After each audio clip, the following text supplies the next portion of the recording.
Saat tembakan Dovi berhasil lolos dari Luffy, ternyata Cavendish datang dan menepis tembakan dari Dovi.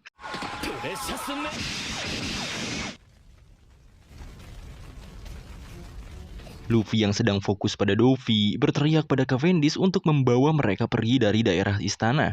Awalnya Cavendish enggan karena ia juga bernafsu membunuh Doflamingo. Namun ketika Luffy kembali menegaskannya dengan mempercayakan semua itu pada Cavendish, ia akhirnya menuruti perintah Luffy walau pengertiannya berbeda.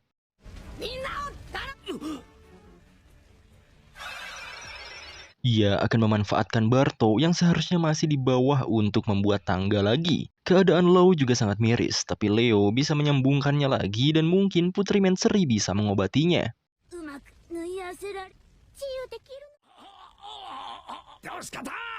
Sedangkan Barto, ia malah terus-menerus takjub bagaimana Zoro mengalahkan Pika yang sebesar itu. Cavendish akhirnya meminta tolong Barto untuk membuatkan tangga lagi, tapi Barto menolaknya mentah-mentah. Makanya si Cavendish menambahkan bahwa tangga itu untuk menyelamatkan Robin. Sementara itu, sangkar burung terus-menerus menyusut dan semua orang berlarian menuju pusat kota. Balik Luffy, mereka saling berhadapan satu sama lain. Dovi juga masih bernafsu membunuh Law, yang akhirnya pertarungan mereka dimulai.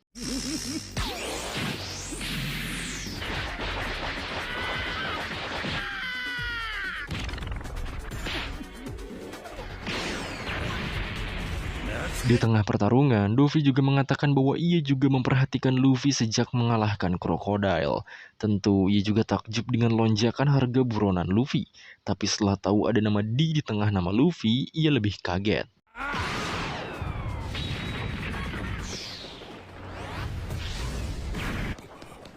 Di sisi Law, ia hendak dibawa pergi Cavendish, namun Law menolaknya. Ia meminta ditinggalkan di sana, karena selama 13 tahun ini ia hidup hanya untuk membunuh Doflamingo.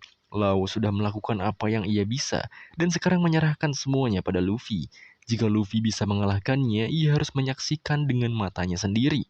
Jika ia gagal pun, ia harus ada di sana dan mati bersamanya.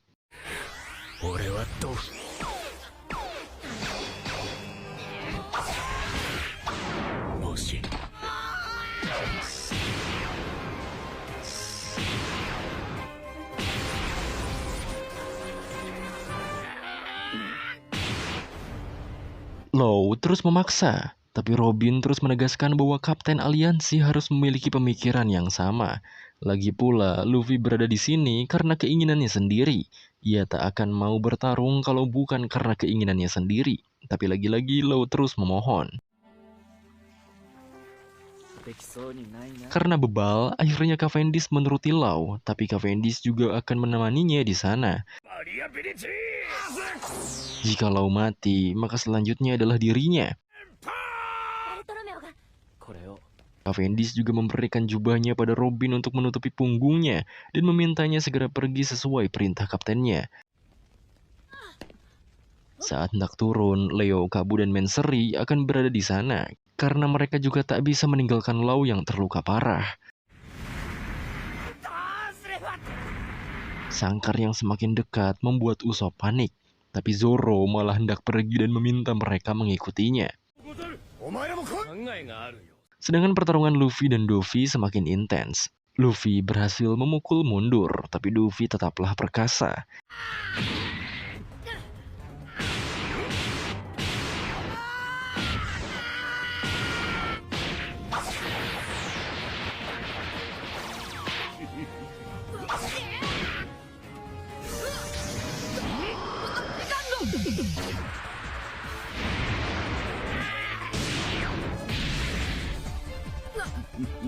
Keadaan sekarang berbalik, ditambah Dovi terus membicarakan soal sangkar burung yang terus menyusut dan Luffy hanya memiliki waktu 1 jam untuk menghentikan sangkar burungnya.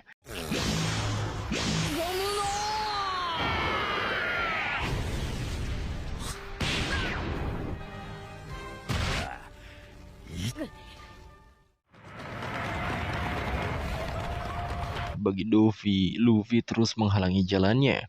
Lagi pula, Luffy hanyalah bajak laut yang kebetulan lewat dan sok jadi pahlawan kesiangan. Tapi Luffy menimpali. bahwa Luffy telah membuat teman-temannya menangis dan membuat rekan-rekannya marah. Dan sekarang, Luffy tak akan membiarkan siapapun mati. Saat ini, bukan dirinya yang menghalangi Luffy, melainkan Luffy dan sangkar burungnya lah yang menghalangi jalan Luffy. Suasana kota juga diperlihatkan semakin kacau. Semua penduduk berlarian menjauhi sangkar burung yang terus menyusut.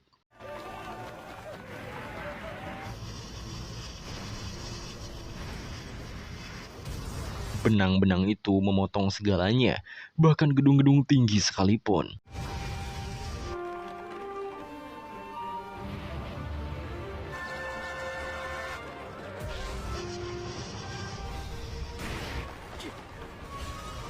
Tidak hanya itu, bangunan-bangunan yang runtuh dan menumpuk juga malah terdorong oleh sangkar burung.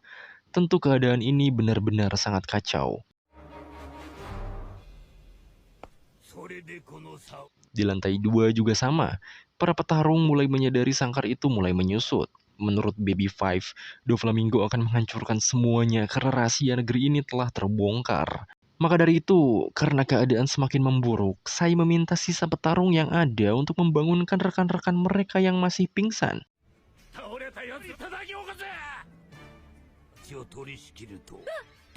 Begitu juga dengan Viola, mereka akhirnya memutuskan untuk turun dari dataran tinggi juga, karena dataran tinggi ini juga akan terpotong. Viola bisa tahu karena ia melihat titik tengah sangkar itu di atas. Titiknya bergeser sedikit demi sedikit. Dan sepertinya titik pusat sangkar ini berada di dataran tinggi, istana.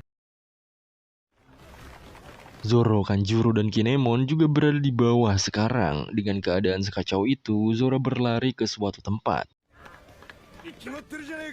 Kinemon awalnya bingung mau kemana, tapi setelah Zoro menjelaskan bahwa ia akan menghentikan sangkar burung itu, mereka malah dibuat semakin bingung dengan caranya. Di sisi laut, tampaknya lengannya sudah disatukan dan disembuhkan oleh para kurcaci. Di sana juga Cavendi sedikit menceritakan soal kebusukan dari negeri ini. Saat ia berubah menjadi mainan di bawah tanah, ia juga mulai mengerti perasaannya. Menurutnya, walaupun Doflamingo tetap dikalahkan, dampaknya akan tetap mengguncang seluruh dunia.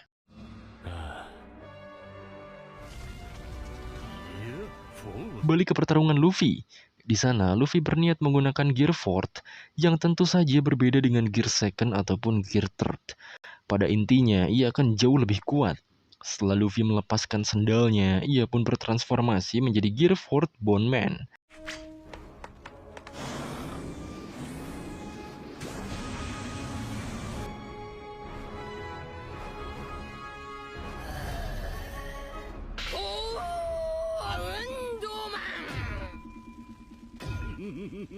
Namun si Luffy malah menertawakannya. Ia pikir Luffy tak serius dalam pertarungan. Apalagi Luffy tak bisa berdiri dengan mode seperti itu. Namun Luffy tetap yakin karena selama 2 tahun menghilang, ia latihan keras dengan hewan-hewan buas yang amat besar. Dan untuk mengalahkan mereka, ia butuh tubuh raksasa dan gaya pegas. Luffy akhirnya menunjukkan kekuatannya yang benar-benar gila.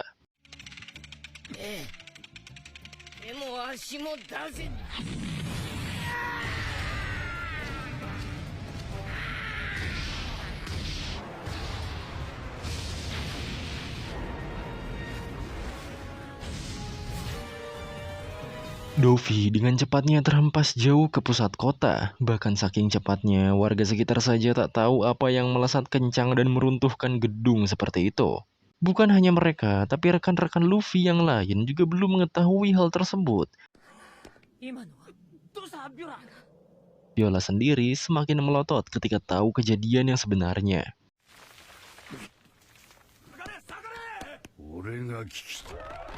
Doflamingo masih bisa berdiri. Di sana warga yang mengetahui itu Luffy langsung berlarian.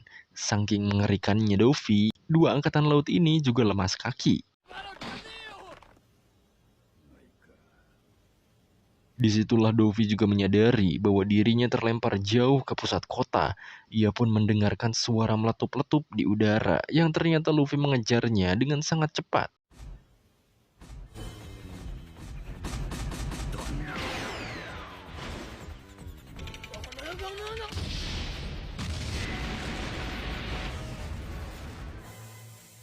berhasil kembali menendang Luffy, para warga malah tak mengenali Luffy karena bentuknya aneh. Viola benar-benar terkejut dengan kekuatan Luffy. Begitu juga dengan Barto dan lainnya yang sempat melihat.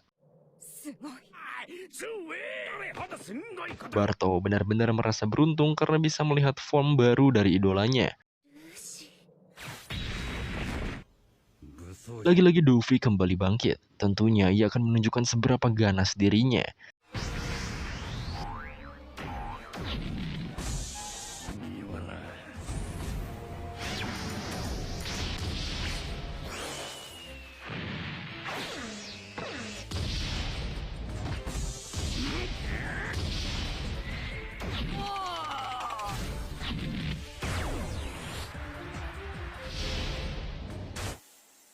Luffy sempat menendang rusuk Luffy, namun kulitnya dibaluti busho dengan tebal dan sama sekali tak mempan.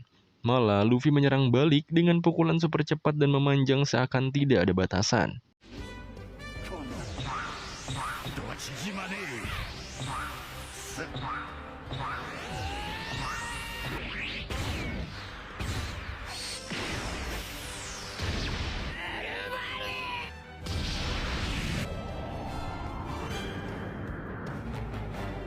Pukulan Luffy yang keras dan pertarungan mereka di atas langit disaksikan oleh semua warga di bawah sana. Walau warga tak mengetahui siapa yang memukul Doflamingo itu, mereka tetap menyemangatinya.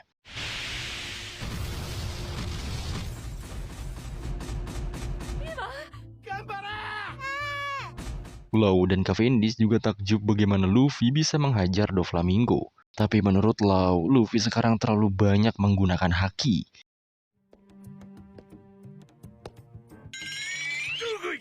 Di sisi lain, ternyata seseorang juga mencari di mana Luffy berada. Orang itu ternyata Jesus Burgess. Koala diam-diam memperhatikan Burgess, karena sejak setelah pertarungan di Colosseum, ia menghilang entah kemana. Sesuai dugaan Koala, Burgess juga mengincar Luffy sekarang, namun belum tahu apa alasan Burgess mengincarnya. Viola juga sudah mencapai daratan. Setelah itu ia melaporkan pada Raja Riku bahwa pertarungan sekarang hanyalah Luffy melawan Doflamingo saja. Jika Luffy berhasil mengalahkan Luffy, maka semua ini akan selesai dan sangkar burung akan hilang. Di sisi lain, Zoro nyalahin Kinemon dan Kanjuro karena menghilang, padahal si Zoro sendirilah yang nyasar dari tadi. Untungnya Kinemon dan Kanjuro menjemput Zoro dengan menggunakan kendaraan burung pipitnya, walaupun burung itu kelihatan stres.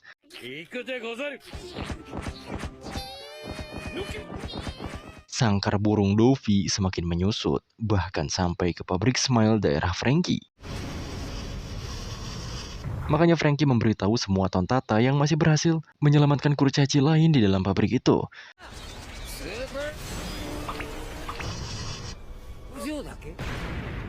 Saat di luar, Franky menyadari bahwa hanya pabrik Smile lah bangunan yang tak terpotong oleh sangkar itu.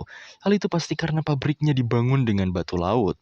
Makanya sangkar yang basicnya dari buah iblis cukup nge-counter oleh bangunan ini. Tapi pabrik itu juga ikut terseret oleh sangkarnya.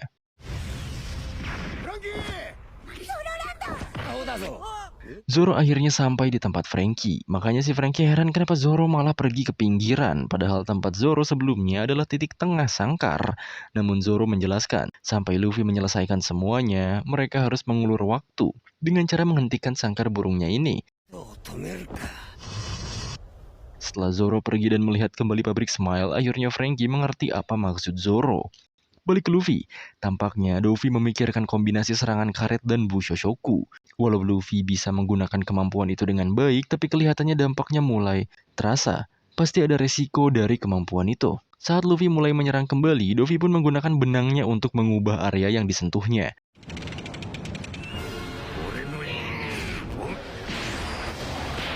Luffy juga menjelaskan kekuatan buah iblis bisa bertambah setelah pengguna mengeluarkan kemampuan yang dinamakan Kakusei. Luffy menunjukkannya dengan mengubah area sekitar jadi benang. Katanya jika menggunakan Kakusei, kekuatannya tak hanya berpengaruh pada tubuhnya saja, tapi juga benda di sekitarnya.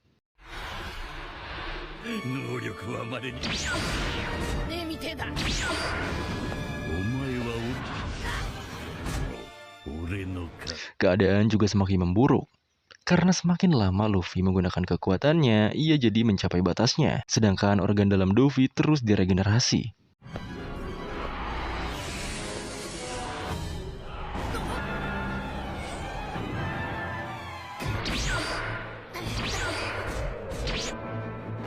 Dengan begitu, Luffy terus menyerang Luffy sampai mencapai batas kekuatannya. Fokus pun sekarang pada keadaan negeri ini. Sangkar yang semakin menyusut membuat semua orang terus berlari.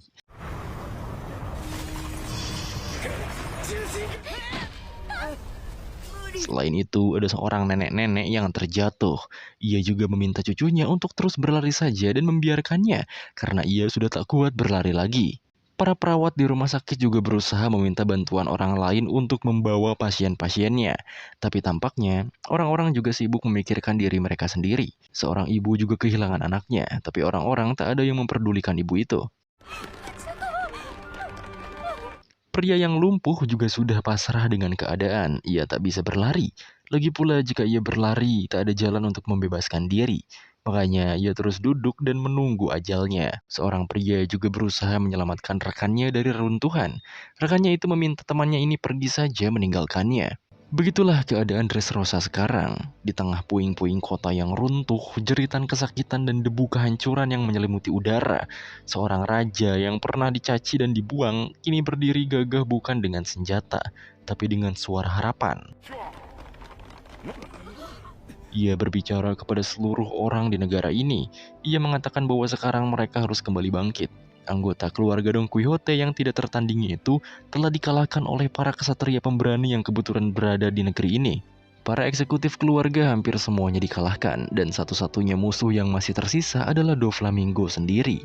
Dan orang yang saat ini sedang melawannya adalah bajak laut topi jerami Luffy. Riku yakin Luffy adalah orang yang akan menghancurkan sangkar burung untuk semua orang. Walau Riku sendiri mengakui ia malah menggantungkan semua ini kepada bajak laut. Pokoknya sekarang mereka hanya tinggal menunggu beberapa menit lagi, dan sampai saat itu tiba, apapun yang terjadi mereka harus terus bertahan. Suara sang raja menggema lebih keras daripada ledakan dan tangisan. Di saat harapan hampir sirna, ucapannya menjadi nyala baru yang menggerakkan hati setiap rakyatnya. Dan dalam satu momen itu, rakyat yang lumpuh oleh kekuatan mulai bergerak. Tak ada lagi hanya jeritan, tapi ada suara langkah, suara tekad, dan suara kehidupan. Raja Riku bukan lagi hanya simbol masa lalu, ia adalah nyala yang menolak padam, pemimpin yang tahu bahwa kekuatan terbesar bukan berasal dari otot, melainkan dari keberanian untuk percaya, bahkan di tengah kehancuran. Maka dari itu, semua orang kembali berjuang. Pria lumpuh tadi mulai kembali membawa tongkatnya. Perawat akan berusaha membawa semua pasiennya, dan si nenek tadi juga bisa berlari dengan cepat. Tentunya bukan hanya mereka, bajak laut dan angkatan laut juga bekerja sama. Para warga juga membantu perawat membawa pasien-pasiennya, dan si rekan tadi kembali membawa rekan-rekannya yang lain untuk membantu temannya yang tertimpa batu. Sekarang mereka pun bekerja sama untuk bertahan sampai pertempurannya berakhir.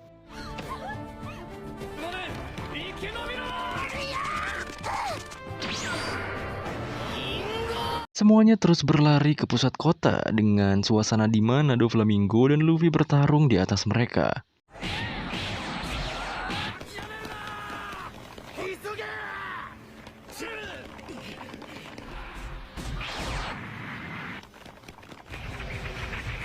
Tampaknya Doflamingo berhasil menyekap Luffy dengan benangnya. Ia juga terus meregenerasi organnya sembari bertarung. Namun Luffy berhasil lepas dari benang-benang itu.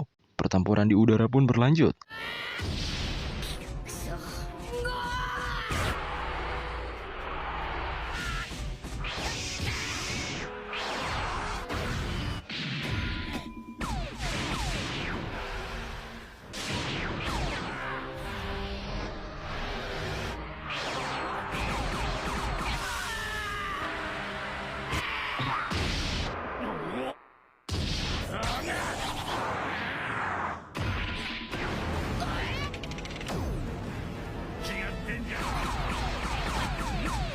Sebagai serangan terakhir, Luffy menggunakan Leo Bazooka dan menghempaskan Luffy jauh sampai ke dataran tinggi istana.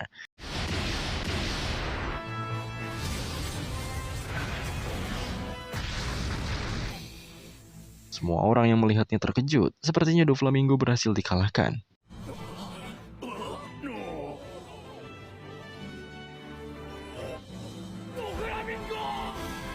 Orang-orang pun mendekat ke arah Luffy, tak menyangka bahwa Luffy benar-benar bisa mengalahkan Doflamingo. Mereka pun mengangkat lengan mereka dan bersorak untuk Luffy. Kebetulan Gyats dan dua pengawalnya juga ada di sana. Melihat Luffy, ia jadi berasumsi bahwa Luffy adalah Lucy yang ia kenal.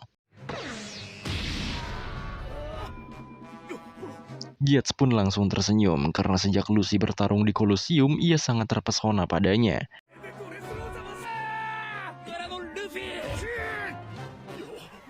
Saat semuanya bergembira dengan kemenangan Luffy, seseorang malah merasa Luffy terlihat menakutkan dan berbeda dari poster yang ia tahu.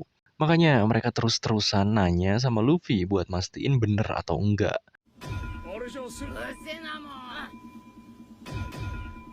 Viola juga segera memberitahu Usopp dan lainnya bahwa Luffy telah memenangkan pertarungannya. Cavendish juga terkejut karena daya hancur yang Luffy lancarkan benar-benar luar biasa. Tak mungkin ada yang bisa selamat dari serangan itu. Tapi Law masih melihat sangkar burungnya, yang artinya Luffy belum benar-benar dikalahkan. Luffy juga menyadarinya, karena sangkar burung itu masih terus menyusut dan aktif. Makanya Luffy langsung melompat kembali dan hendak memberikan satu serangan terakhir.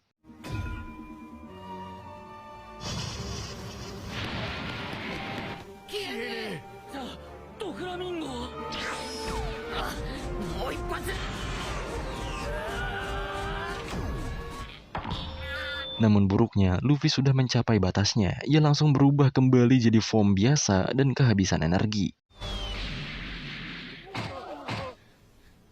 Jesus Burgess yang melihat kesempatan itu langsung melompat dari dataran tinggi.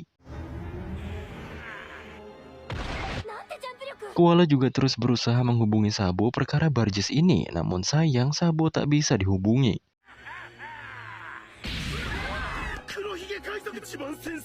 Orang-orang yang melihat Burgess benar-benar ketakutan. Di sana Burgess juga berniat membunuh dan merebut buah gomu-gomu dari Luffy.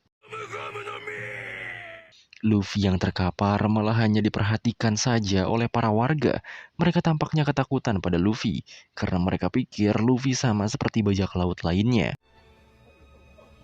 Tapi karena Raja Riku mempercayai Luffy, beberapa orang berani bertanya soal pertarungan mereka.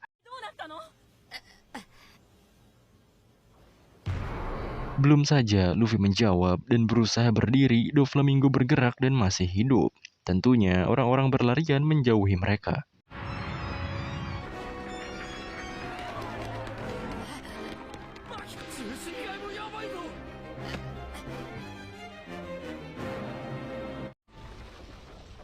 Tentu saja ini jadi hal yang menggemparkan karena Luffy masih belum kalah. Sedangkan Luffy sudah mencapai batasnya. Luffy terus berusaha meregenerasi organ dalamnya lalu ia tersenyum.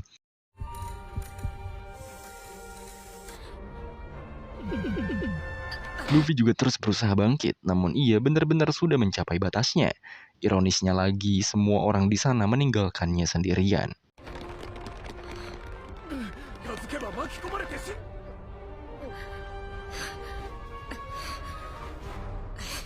Namun di saat Luffy hendak menjatuhkan dirinya dalam kesendirian itu, seseorang datang merangkulnya.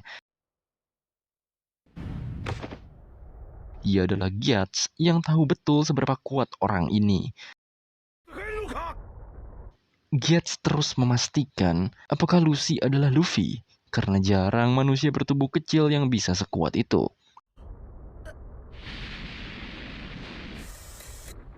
Karena pertarungan dengan Luffy belum usai, Luffy meminta waktu sekitar 10 menit untuk kembali bertarung.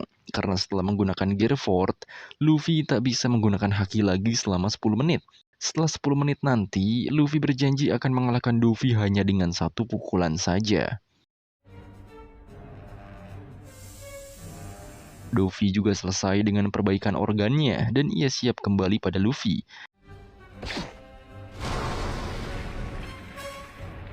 Setelah Gyats yakin dan percaya pada janji Luffy, ia pun tersenyum dan mengerahkan para petarung Colosseum untuk menahan Luffy agar tak mengincar Luffy.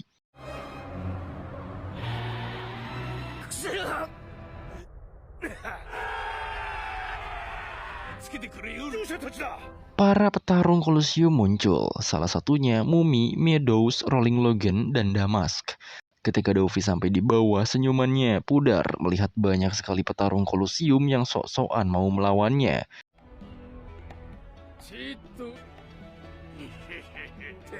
Gyatz yang melihat hal itu langsung membawa setengah petarung Kolosium lainnya untuk menjaga Luffy bersamanya menjauh dari sana.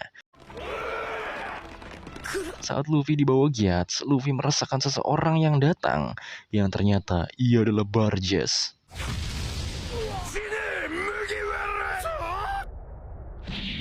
Untungnya dari jauh Sabo sadar soal keadaan Luffy, makanya ia berlari dan menendang Barges.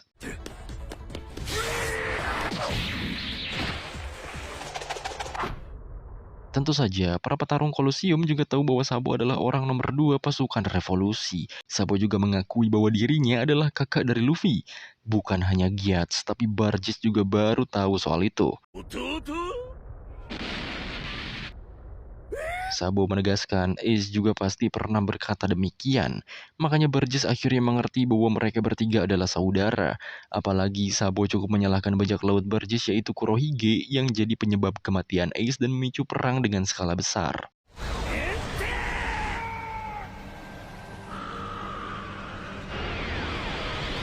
Walau begitu, semua itu Sabo anggap sebagai keputusan Ace dan tidak bisa menyimpan dendam pada Barges dan bajak lautnya. Tapi yang jelas, nyawa Luffy akan selalu dilindungi olehnya sekarang. Tapi Barges tak peduli, ia tetap mengincar Luffy sekarang. Makanya Sabo terus bersiap untuk menghadang si Barges ini. Namun saat Sabo mengeluarkan apinya, Barges baru sadar bahwa yang memakan buah logia api itu adalah Sabo, bukan Luffy. Gyatz juga baru tahu soal itu. Sebelum lanjut pergi, Luffy juga memastikan soal buah merah-merahnya pada Sabo. Tentunya Sabo sudah memakan buah iblis Ace. Dan di sini pertarungan Sabo melawan Barges pun dimulai.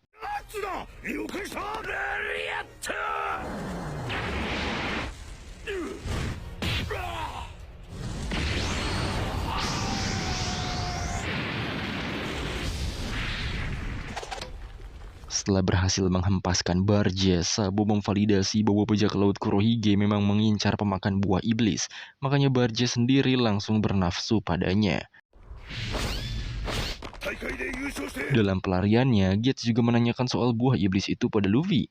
Luffy menjelaskan bahwa di final, Sabo lah yang meneruskan kompetisinya sampai memakan buah itu. Walau melanggar aturan, tapi Gyatz cukup terharu soal ikatan peninggalan saudara mereka.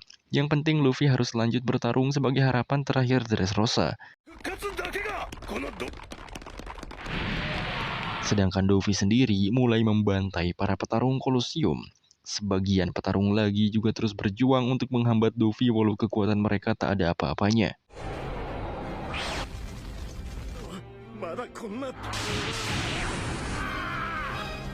Para warga yang terus berlari ke pusat kota juga makin dibuat panik karena benang-benang Luffy terus terlihat di langit-langit Dressrosa.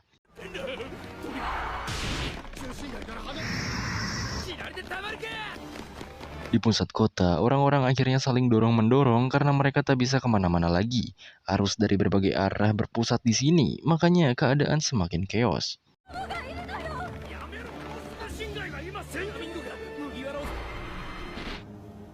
Sekarang kita beralih ke keadaan para petarung Kolosium utama. Sai dan lainnya sudah mengumpulkan petarung lain, tapi keadaannya benar-benar kritis. Tapi tiba-tiba banyak serbuk yang menebar pada mereka yang kritis. Tampaknya serbuk itu membuat Hairudin yang terkapar saja bisa kembali bangun. Di sisi Zoro, ia melapisi dua pedangnya dengan busho.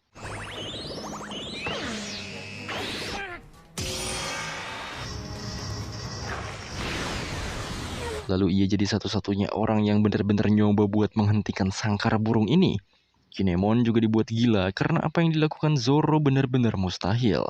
Tapi kata Zoro, daripada kebanyakan mikir dan ngebacot, mending bantuin buat ngeberhentiin sangkarnya. Makanya Kinemon dan Kanjuro juga mencoba hal yang serupa.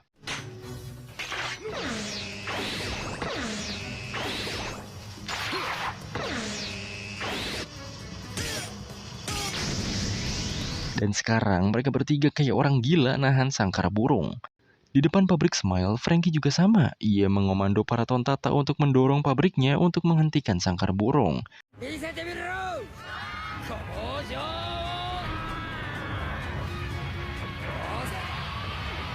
Di sisi Robin, ia juga mendapatkan kabar dari Viola bahwa Zoro dan lainnya sedang mencoba menghentikan sangkar burungnya. Walau terdengar mustahil, tapi ide Zoro patut dicoba sebagai langkah terakhir. Sekarang kita pindah ke sisi selatan istana. Di sana, para bawahan pasukan Luffy malah sosokan menguasai area yang paling aman dari sangkar burung. Tentunya mereka jadi ribut sama warga yang sudah sampai di area itu duluan. Tapi Barto dan para petarung Kolosium langsung menghajar mereka semua.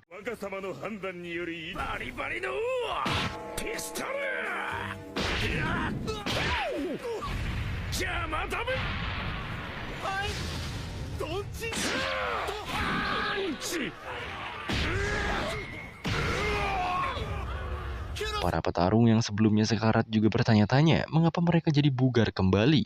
Leo juga menjelaskan bahwa itu adalah kekuatan dari Putri Menseri. Kiros juga langsung memerintah semua warga ke dataran tinggi karena di sana pusat dari sangkar burung. Begitu juga dengan Sai yang meminta para pria yang memiliki kekuatan untuk ikut bersama mereka. Luffy semakin marah karena Luffy tak kunjung keluar. Ia akhirnya akan membuat Luffy keluar, yaitu dengan mempercepat gerakan penyusutan sangkar burungnya.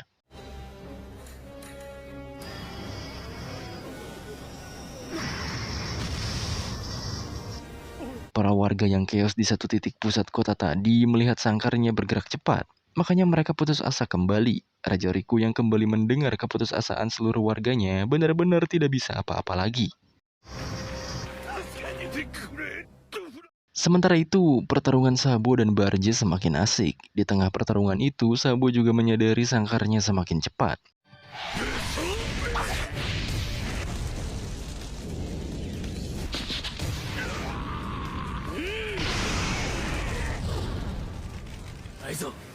Begitu juga dengan Viola. Tim Zoro juga sama, tapi mereka terus melawan dengan mengeluarkan seluruh otot mereka.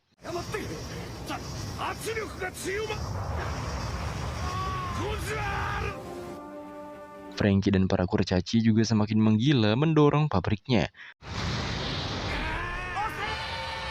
Dan sekarang, Barto dan para petarung akan melakukan hal yang sama. Masih ada waktu sekitar 3 menit sampai sangkar burung itu mencapai pusat kota dan membunuh semua orang di dalamnya. Sedangkan Luffy masih butuh 4 menit lagi untuk bangkit. Jadi ada selisih 1 menit antara pemulihan Luffy dan sangkar burung itu. Luffy yang tak menghiraukan perlawanan para petarung malah terus berjalan pergi. Tapi mereka terus berusaha menghambat Luffy apapun resikonya.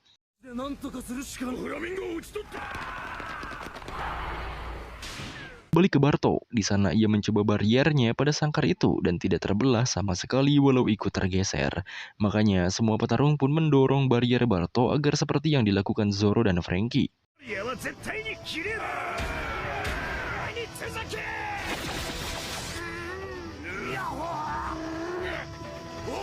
Robin juga sama, ia menggunakan kekuatannya juga. Tapi di sana ia juga berpikir mengapa para petarung kritis tadi benar-benar jadi kembali bugar. Lagi-lagi Leo menjelaskannya bahwa itu adalah Ciupopo Menseri yang bisa membuat bugar orang sakit dalam sekejap. Bunga dandelion yang terbuat dari air mata putri dan serbuknya membuat orang sakit jadi bugar kembali.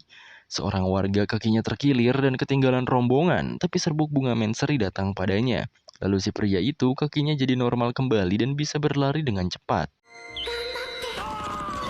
Serbuk Ciupopo bisa memberikan kekuatan yang luar biasa kepada orang-orang dalam skala besar. Tentu saja itu bukan hanya untuk para petarung, tapi untuk semua warga Dressrosa yang butuh kekuatan dan penyembuhan. Tapi kekurangannya, kemampuan ini bertahan beberapa menit saja. Raja Riku juga masih melihat secerca harapan untuk negaranya lagi. Di udara, Menseri juga mengatakan bahwa dirinya tak bisa bertarung, tapi dengan begini ia akan mencoba memberikan kemampuannya untuk orang-orang. Di sisi Gyats, mereka bingung karena waktunya semakin menipis. Tiba-tiba, Lau nge-spawn di depan mereka. Awalnya, Gyats kaget karena ada si Chibukai di sini. Tapi Lau meminta Gyats menyerahkan Luffy padanya dan ia akan melindunginya. Dan kurang dari 3 menit lagi, sangkar burung akan menyusut sepenuhnya. Para warga yang tiba-tiba sembuh juga merasa aneh dengan semua itu. Usopp akhirnya datang pada warga yang hendak pergi berlarian. Di sana, ia memerintah mereka, para pria dan yang kuat, untuk pergi ke arah timur dan selatan. Tujuannya untuk membantu para petarung dan teman-temannya yang lain mendorong sangkar burung ini. Walau terdengar mustahil, tapi karena God Usopp marah, mereka jadi nurut untuk ke sana. Usopp dan Hack tiba-tiba juga kehilangan Viola yang padahal dari tadi bersama mereka. Balik ke Dovi. Di sana, ia sudah mengalahkan semua petarung yang menghadangnya. Namun lagi-lagi Logan dan petarung lain masih bisa menarik kakinya dan bangkit.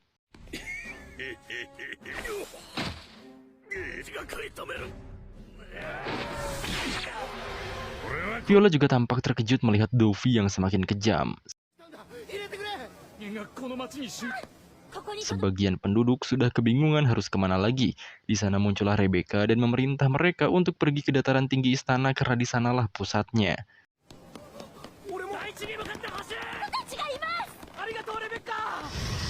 Di sana Rebecca juga melihat pedang, lalu ia memiliki suatu ide yang sangat brilian. Ia pun berlarian ke arah di mana Doflamingo mengamuk.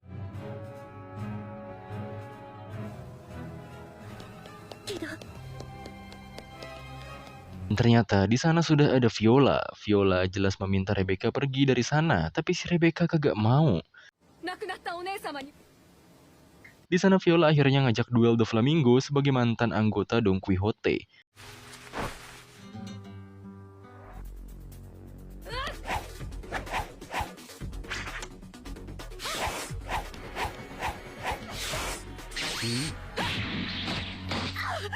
Di depan pabrik Smile, Franky dan para tontata terus berjuang mendorong pabrik sekuat tenaga. Di dekat pabrik Smile, Zoro, Kinemon, dan Kanjuro juga terus mendorong tak peduli sangkarnya benar-benar melambat atau tidak.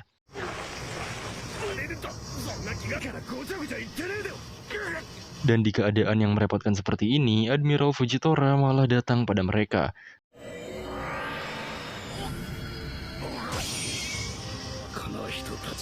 Namun bukan menyerang Zoro, ia justru membantu mereka menahan sangkar burung itu.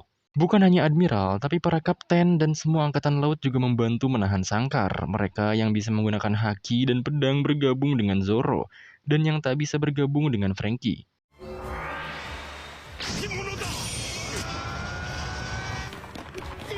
Bahkan para warga yang hendak kabur juga jadi termotivasi untuk ikut menahan sangkarnya.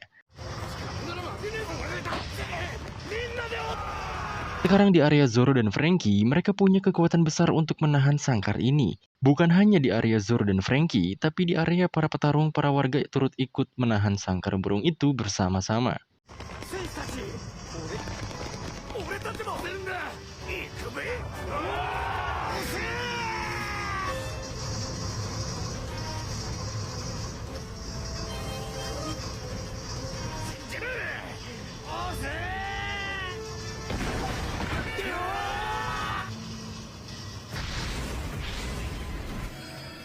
Dengan penuh semangat dan kekuatan mereka yang disatukan, ajaibnya sangkar burung benar-benar berhenti. Dari sangkar yang berhenti itu, tentu semua orang menyadarinya.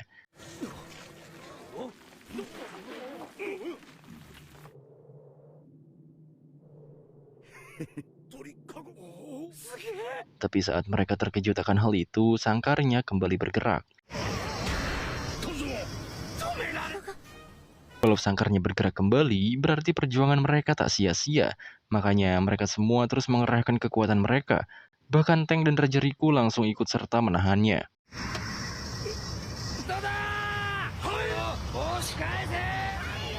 Teriakan penuh semangat dari orang-orang yang menahan sangkar tentu didengar oleh Dovi. Tapi ia malah terus tak peduli karena ia merasa tak akan mengubah apapun. Agar waktunya semakin diulur, Viola terus menyerang Dovi.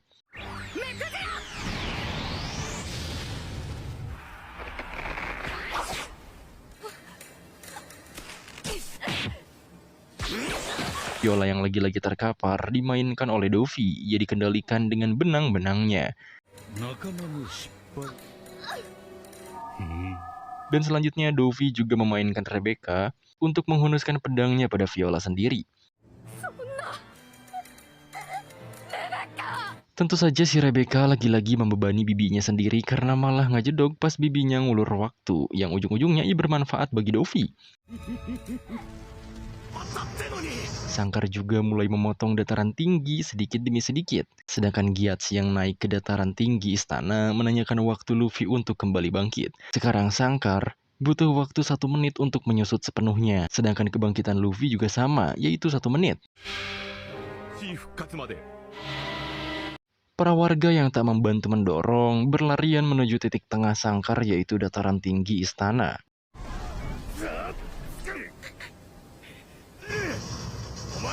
Sekarang mereka juga terus mendorongnya. Angkatan laut saling berteriak penuh semangat. Begitu juga para petarung Kolosium.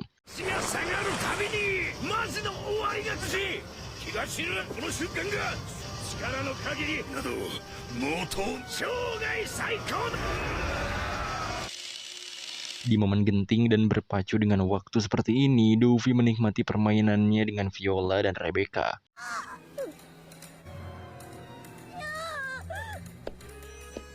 Tentunya, Rebecca berusaha melawan kuatnya benang-benang Dovi, tapi tubuhnya malah terus bergerak sendiri untuk menebas Viola.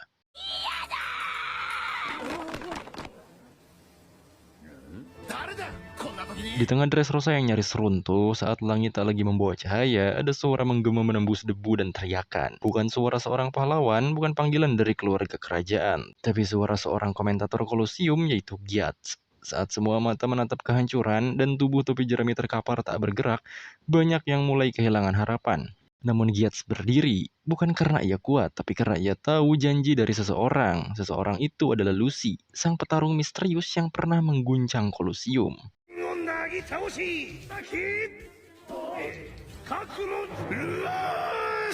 Lucy yang membuat semua orang bersorak dan bertarung demi orang-orang kecil. Ia juga memberitahu bahwa Lucy adalah Luffy, seorang bajak laut. Semua orang tentu tahu saat tubuhnya tumbang dan hakinya lenyap, dunia terasa berhenti. Tapi Gyatso tak gentar, ia tak meminta keajaiban. Ia hanya meminta 10 detik saja untuk memberi Lucy waktu yang ia butuhkan. Dan Dressrosa yang selama ini diam dan ketakutan mulai bergerak karena mereka mengenalnya. Dan karena Lucy pernah berjanji, yaitu 1 pukulan untuk mengakhiri semuanya. Sekarang seluruh Dressrosa bertaruh segalanya demi orang yang telah menyentuh hati mereka. Lucy adalah harapan terakhir mereka. Dan di detik itu juga sesuatu berubah. Wajah yang tadinya diliputi ketakutan kini memancarkan tekad. Langkah yang sempat tertahan kini kembali melangkah. Dressrosa yang sempat tenggelam dalam bayang-bayang kegelapan kini kembali disinari oleh harapan.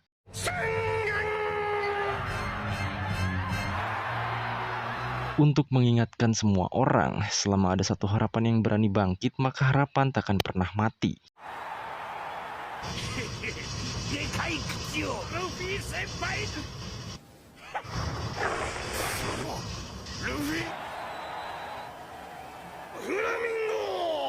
Gyatso juga meneriaki Doflamingo agar fokus padanya. Tentu itu ia lakukan demi Viola dan Rebecca.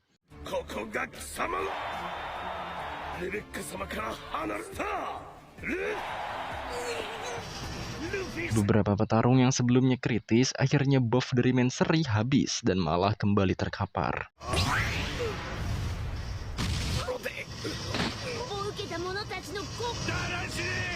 Namun Sai terus mengomando untuk mengganti mereka yang terkapar.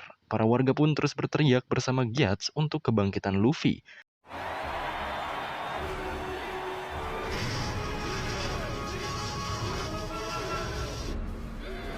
Saat Gyatso memimpin hitung mundur kebangkitan Luffy, ia juga malah diserang oleh Dovi dari jauh.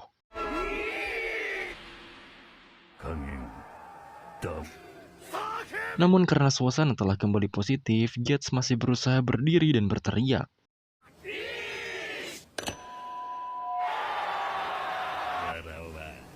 Hitungan mundur pun telah selesai sampai 0, berbarengan dengan tak kuatnya Gyatso menahan rasa sakit di tubuhnya. Namun ternyata tak ada siapapun yang datang setelah hitungan mundur itu.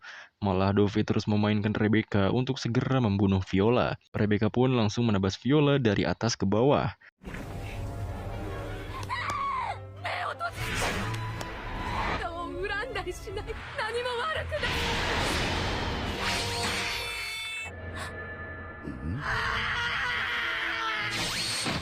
Gyats yang melihat semua itu langsung menarik kembali mikrofonnya dan berteriak kembali kepada seluruh masyarakat bahwa Lucy alias Luffy telah bangkit.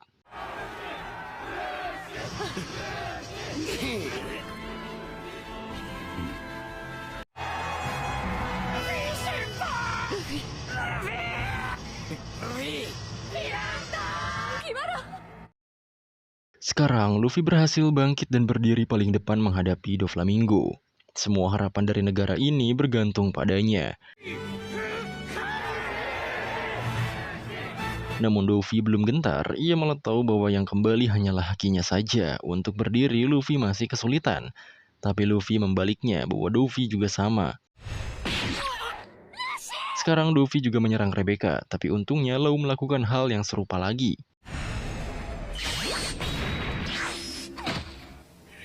Law tahu Law ada di sana, tapi Luffy memfokuskan dirinya untuk menghabisi harapan semua orang yaitu Luffy. Dan pertarungan pun kembali terjadi.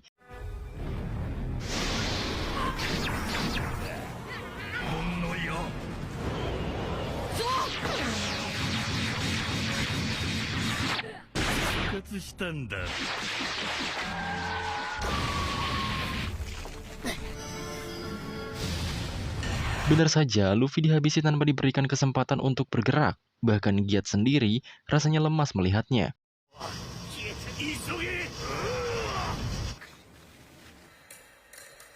Buruknya lagi, Luffy memanfaatkan momentum saat Luffy terkapar dengan menggerakkan tubuhnya seperti sebelum-sebelumnya.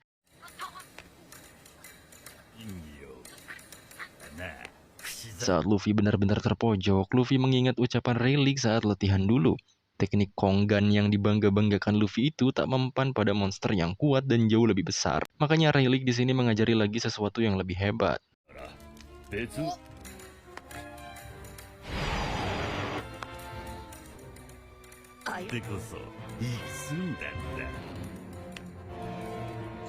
Orang-orang yang mendorong Sangkar pun semakin panik karena Sangkar terus menyusut.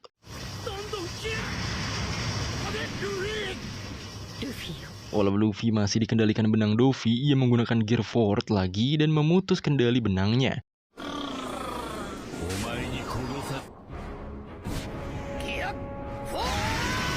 Luffy langsung melompat tinggi, diikuti Dovi di bawahnya.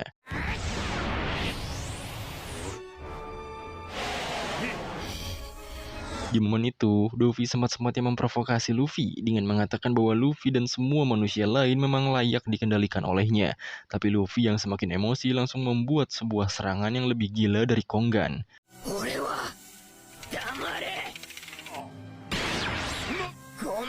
Hal itu Luffy lakukan sesuai ajaran Rayleigh, yang mana Gear Forward Luffy terlalu membebani tubuhnya. Makanya Luffy harus memikirkan sesuatu yang lain agar lebih efektif saat masuk mode Gear Forward. Mengetahuinya saja Rayleigh terkejut karena hal itu jauh lebih berat daripada Konggan itu sendiri. Dan sekarang Luffy menggunakan kekuatan itu yang dia namai dengan King Konggan.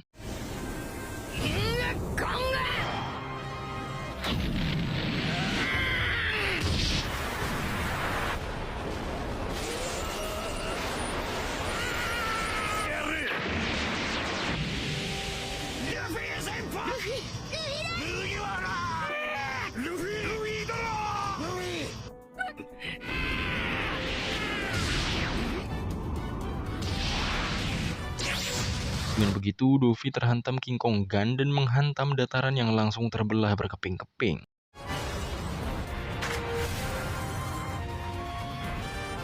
Law yang menyaksikan itu jadi teringat dengan ucapan Corazon bahwa dia adalah musuh bebuyutan para dewa.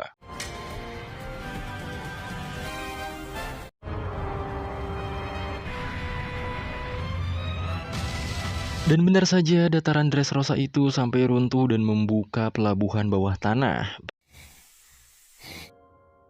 Berhasil mengalahkan Doflamingo, Rebecca menangis sembari mengingat pertama kalinya ia berbicara dengan Lucy. Tak menyangka bahwa orang itu sekarang menyelamatkan negaranya. Begitu juga dengan Viola, ia terus mengingat dari awal kejadian di mana Dressrosa diambil alih oleh Doflamingo. Luffy yang sudah mencapai batasnya lagi kembali ke form awal dan diselamatkan oleh Law.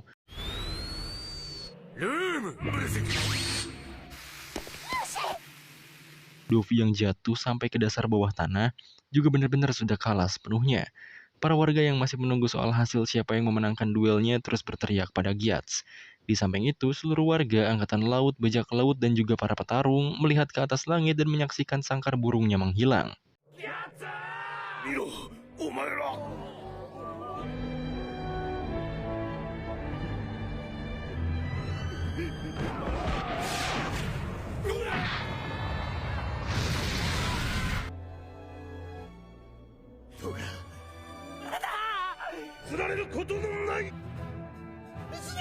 Langit yang tadinya dipenuhi ancaman, kini hanya menyisakan sinar mentari yang kembali menembus awan.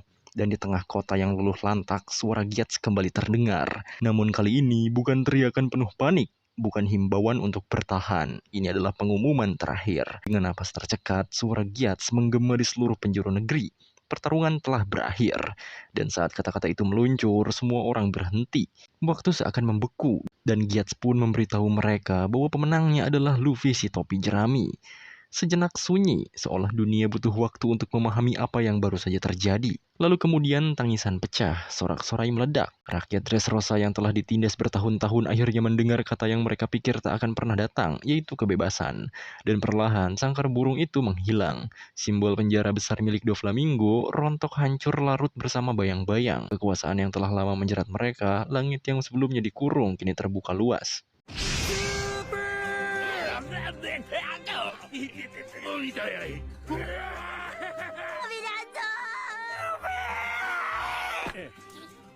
Cahaya menembus reruntuhan, menembus hati yang luka dan menyinari harapan yang telah bangkit kembali. Kini Dressrosa telah diselamatkan oleh seorang bajak laut, oleh seorang anak muda yang mereka panggil Lucy.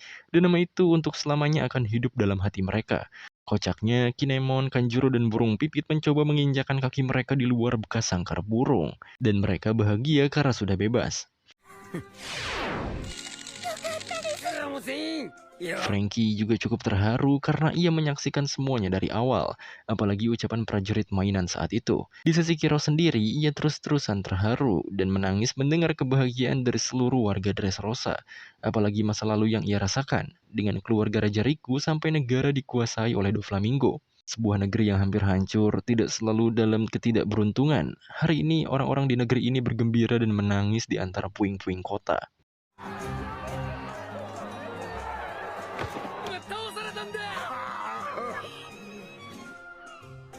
Di tengah-tengah kebahagiaan rakyat di Dressrosa, Sabo juga tersenyum sembari meninggalkan Barges yang terkapar. Di sana, Barges juga bertanya mengapa Sabo tak membunuhnya. Sabo tak peduli, karena sekarang yang penting semuanya telah berakhir. Barges malah tersenyum, karena ia malah menganggap Sabo terlalu lembek sama seperti Ace saudaranya. Mendengar itu, Sabo menghentikan langkahnya walau Denden Mushinya juga terus berdering. Apalagi Barges menambahkan bahwa setelah kaptennya mengalahkan Ace di Pulau Banaro, Ace mengatakan sesuatu sebelum ia diserahkan pada Angkatan Laut. Di pelabuhan bawah tanah, para pasukan revolusioner sudah berkumpul dan siap berangkat. Koala juga terus menghubungi Sabo walau tak diangkat. Balik ke Sabo, Barges mengungkapkan bahwa Ace sudah tahu akan mati dieksekusi. Makanya ia mengatakan untuk tidak memberitahu adiknya. Barges terus saja mengolok-ngolok Ace karena apa yang dia katakan terlalu bodoh. Ace adalah buronan kelas tinggi. Jika ia dieksekusi, pasti beritanya tersebar ke seluruh dunia. Tanpa mendengar kelanjutan omongan Barges, Sabo langsung mencengkram kepalanya.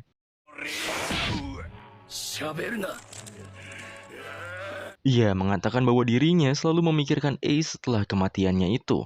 Diam-diam, Barges juga sudah menyiapkan pisau di belakang punggungnya. Sembari terus memprovokasinya, Barges berusaha menusuk Sabo. Namun Sabo bukanlah orang sembarangan, makanya ia langsung meledakkan Barges di sana.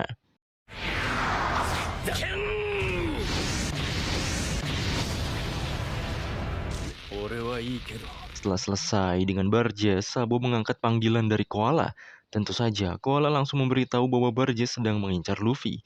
Tapi Sabo tetap santai karena ia sudah menghabisi Barges sebelum Koala memberitahunya. Koala juga sudah mendapatkan daftar yang mereka cari dan siap untuk berangkat. Sekarang tinggal menunggu Sabo seorang saja. Para angkatan laut sudah bergerak untuk menangkap semua anggota Don Quixote Family.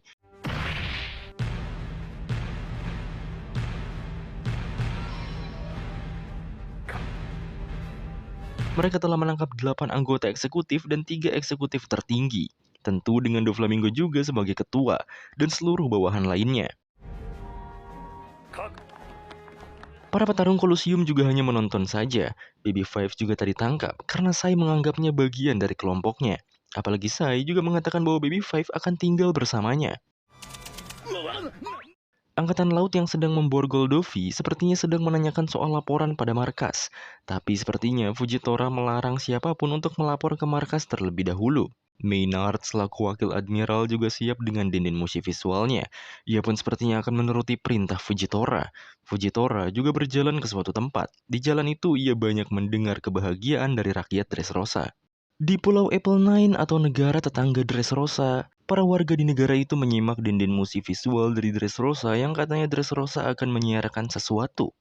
Bukan hanya Pulau Apple Nine, tapi 2 pulau negara tetangga Dressrosa yang paling dekat juga menyiarkan hal yang sama. Di sana, Maynard pun akhirnya muncul sebagai pembawa informasi ketiga negara tetangga tersebut. Ia menunjukkan keadaan Dressrosa sekarang yang hancur lebur. Tentu saja rakyat dari 3 negara tetangga itu pun terkejut dengan keadaan Dressrosa sekarang. Maynard pun langsung menjelaskan bahwa kerusakan ini dilakukan oleh seorang Shichibukai yang memegang kekuasaan di Dressrosa 10 tahun lamanya, yaitu Doflamingo. Di sisi Raja Riku, ia terus didesak oleh warga untuk naik tahta kembali. Namun Raja Riku menolak. Walau sudah tidak ada lagi kesalahpahaman kepada dirinya, ia tak bisa kembali menjadi raja lagi. Tapi warga yang sudah lelah dengan kekerasan tetap memaksa. Mereka lebih memilih hidup miskin tapi damai tanpa adanya peperangan. Raja Riku pun kembali membantah. Filosofi keluarganya yang cinta damai itu sudah terbukti gagal memimpin negeri ini. Tapi lagi-lagi warga tak peduli. Bahkan jika negara ini hancur sekalipun, mereka akan bahagia selama masih bisa hidup damai bersama Raja Riku. Mendengarnya malah semakin membuat Raja Riku terkejut betapa setianya warga Dressrosa ini.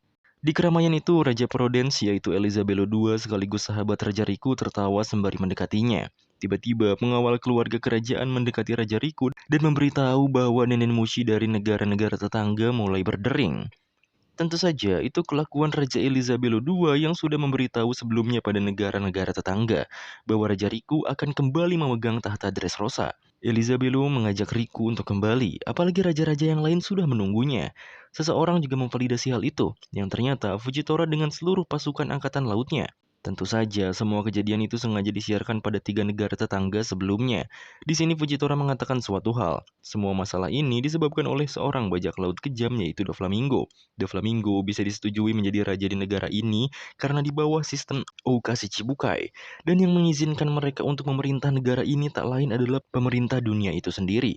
Dengan segala hormat Fujitora kepada seluruh penduduk dan keluarga kerajaan, ia dan seluruh pasukannya pun bersujud kepada Raja Riku.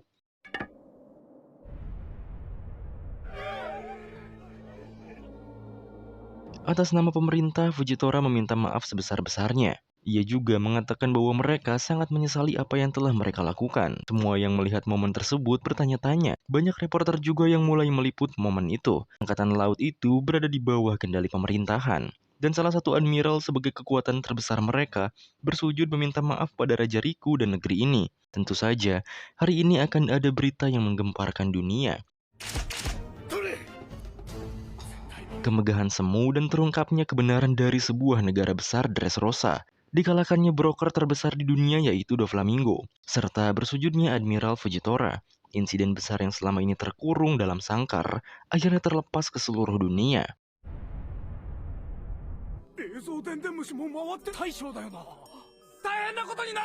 Jelas saja hal ini membuat gempar, terutama untuk Raja Riku yang bingung harus berbuat apa. Saat ia meminta Fujitora mengangkat kepalanya, ia baru sadar inilah alasan mengapa Fujitora dan Angkatan Laut tak menyentuh Doflamingo. Fujitora juga menambahkan bahwa sekarang dunia harus mengetahui kenyataannya. Ia memutuskan menyerahkan pertarungan ini pada Luffy dan kelompoknya walau banyak resikonya. Maka dari itu Fujitora bersujud, menandakan bahwa ada dualisme di dalam Angkatan Laut maupun pemerintah dunia. Apalagi negeri ini meraih kemerdekaannya berkat perjuangan bajak laut, prajurit, dan semua penduduk. Intinya semua ini adalah kesalahan pemerintah dunia dan angkatan laut, karena mereka membuat sistem Ouka Shichibukai dan melegalkan mereka melakukan apapun. Makanya Fujitora tak bisa melawan Doflamingo dan tak bisa berbicara soal keadilan di sini. Fokus pun beralih pada Luffy dan Law yang terus terkapar setelah pertarungan besar ini. Tim Zoro akhirnya berkumpul kembali dengan tim Usopp, Robin, dan Franky. Viola yang tahu kru Luffy sudah berkumpul akhirnya memberitahu keberadaannya pada mereka.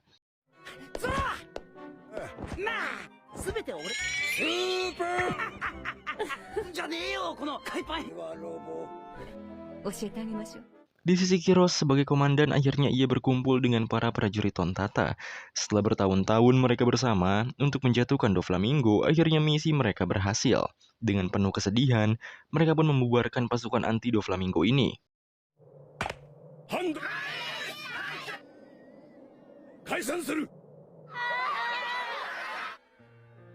Walau misi besarnya sudah berhasil, tapi pekerjaan mereka belum usai, yaitu mengembalikan keadaan Dressrosa seperti dulu lagi dan menjaga negeri ini.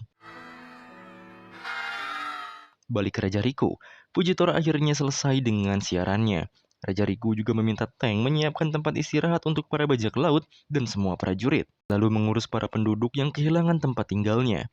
Sekarang kita beralih ke Red Line, lebih tepatnya di Tanah Suci Merijoa.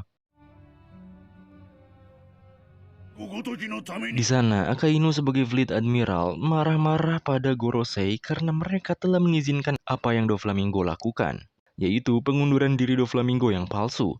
Maksudnya, mengapa dunia harus dibuat bingung oleh orang seperti Doflamingo? Jika hal seperti ini terjadi lagi, pihak Angkatan Laut bisa dipermalukan. Para Gorosei malah biasa saja, bahkan di antara mereka malah berkata bahwa harga diri Angkatan Laut belumlah apa-apa. Belum lagi mereka juga mengatakan bahwa Angkatan Laut hanyalah figur publik pemerintah. Lagi pula mereka juga menyerahkan masalah ini sepenuhnya pada Cyberpol. Pada intinya si Akainu marah pada para Gorosei. Ia juga menduga bahwa mereka mungkin sudah jadi boneka Tenryubito. Karena tak terima, pihak Gorosei juga mengingatkan soal Aokiji yang dulunya seorang admiral dan sekarang malah jadi kru Kurohige. Menurutnya, itu juga aib bagi Angkatan Laut. Tapi Akainu menyangkal, karena dasarnya Aokiji mengundurkan diri dari Angkatan Laut. Adu mulut itu teralihkan karena ada seseorang yang melapor. Ia melaporkan bahwa Doflamingo dan kelompoknya telah dikalahkan oleh aliansi Luffy dan Law. Dan Dressrosa telah hancur lebur tak tersisa. Tentu saja Akainu beserta kelima Gorosei terkejut.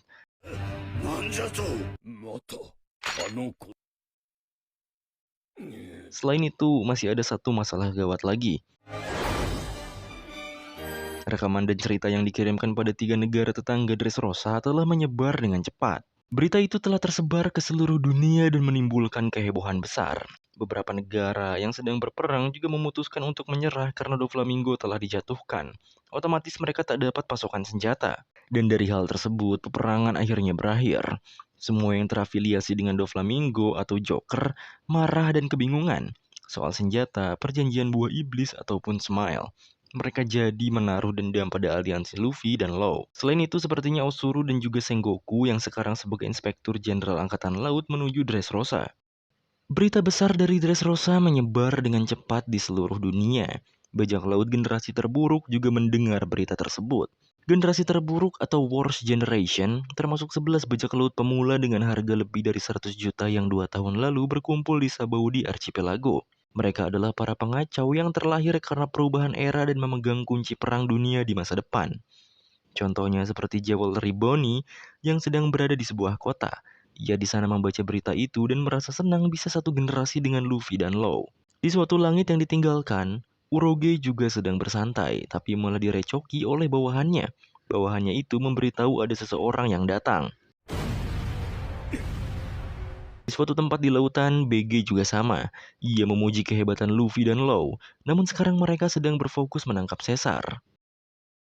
Di kediaman aliansi Kid, Hawkins, Apo, Kid, dan Killer terus berdiskusi soal pencapaian Luffy dan Law. Mereka juga tahu di balik layar Doflamingo adalah Kaido, yang artinya Luffy dan Law memang mengincar Yonko Kaido. Tapi mereka bersyukur karena incaran Yonko mereka berbeda. Mereka berencana mengincar Yonko lain, atau lebih tepatnya Shanks. Kita juga diperlihatkan kabar Drake. Sebelumnya, Drake dulu pernah terpancing untuk bertarung di wilayah Kaido. Sekarang Drake juga mengetahui berita besar tersebut. Uniknya lagi, ternyata bajak laut Barrel yang dibunuh Luffy di masa lalu adalah ayah dari Drake. Sekarang mereka akan mengabari berita kekalahan Luffy itu pada Kaido, yang mungkin saja Drake sekarang berada di bawah naungan Kaido. Balik ke Dressrosa, Fujitora dimarahi oleh Akainu lewat Dendenmushi karena bertindak sendiri tanpa ada laporan apapun. Fujitora malah menjawab bahwa jika ia melaporkannya lebih dulu, mungkin Akainu bisa mengubah isi beritanya lagi.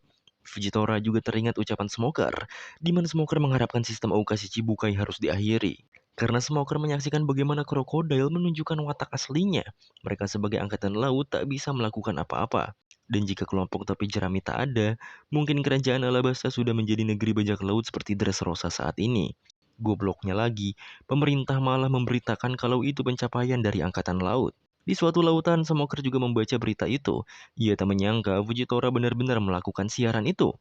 Tashigi juga jadi teringat tragedi di Alabasta 2 tahun yang lalu. Saat itu kemenangan topi jerami ditutup-tutupi. Untungnya, Fujitora melakukan siaran dan hasilnya cukup berbeda. Smoker juga agaknya tersenyum, karena sekarang ia agak lega. Selain itu, tampaknya bocil-bocil korban sesar di Panghazard juga masih bersama mereka. Mereka butuh beberapa hari lagi menuju lab Dr. Vegapunk. Sekarang balik lagi ke Dressrosa. Akainu mengatakan bahwa menutup-nutupi kejadian itu sering dilakukan. Tapi Fujitora masih menyangkal. Harusnya yang salah adalah bos mereka yaitu pemerintah dunia. Yang malah sok-sokan membuat Aokasi Chibukai untuk menyeimbangkan dunia. Intinya mereka sekarang adu mulut dengan perbedaan pandangan. Akainu yang hanya terus mempertahankan martabat dari angkatan laut, tindakan Fujitora jelas mempermalukan wajah keadilan. Tapi bagi Fujitora, jika Akainu ingin angkatan laut tak merasa malu, harusnya ia lebih memperhatikan masalah seperti ini. Jika mereka memang kehilangan kepercayaan karena hanya mengakui kesalahan, berarti sejak awal mereka memang tak dipercaya sama sekali. Saking marahnya Akainu, ia tak mengizinkan Fujitora menginjakan kakinya di pangkalan manapun sebelum membawa kepala Luffy dan Law. Singkatnya, kita beralih ke keadaan di mana Luffy dan lainnya beristirahat, tepatnya di kediaman tersembunyi Kiros. Luffy masih tertidur pulas, sedangkan Law ternyata membawa Bellamy dengan alasan bahwa ia adalah kenalan Luffy. 来たらすぐになくなり Yang akhirnya Kiros, Law, dan juga Usopp lebih dulu tidur. Tiba-tiba saja Sabo datang ke sana. Tentunya Robin mengenalkan bahwa ia adalah kakak Luffy. Tujuan Sabo ke sana hanyalah melihat wajah Luffy sebelum pergi kembali. Alasan Sabo dan pasukan revolusi langsung pergi sekarang juga adalah CP0. Mereka terlibat dalam kebohongan Doflamingo. Sudah pasti mereka juga akan ke Dressrosa. Dan pastinya mereka mengincar pasukan revolusi.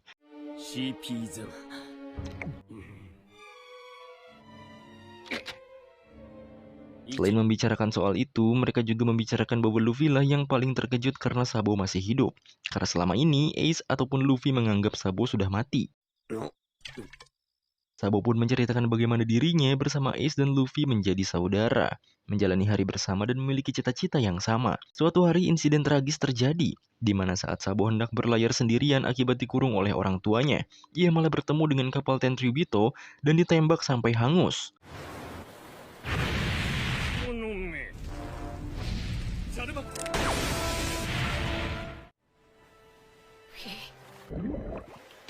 Dalam masa kritisnya itu, ia dipungut oleh Dragon, seorang ketua pasukan revolusioner. Di sisi lain, Ivankov stres karena menunggu Dragon. Setelah lama menunggu, Dragon malah membawa Sabo ke kapal mereka. Singkatnya, Sabo akhirnya kembali bangun dengan dirawat oleh para pasukan revolusi. Di sana, Sabo juga malah kehilangan ingatannya, bahkan untuk namanya sendiri. Untungnya ada barang yang bertuliskan Sabo yang Sabo bawa saat ditemukan Dragon. Saat mereka hendak memulangkan Sabo ke kerajaan Goa, tiba-tiba Sabo menolak. Walau ingatannya hilang, tapi rasa untuk tidak ingin pulang ke rumah dalam hati Sabo muncul. Makanya Sabo terus memohon untuk dibawa dengan mereka, daripada harus pulang.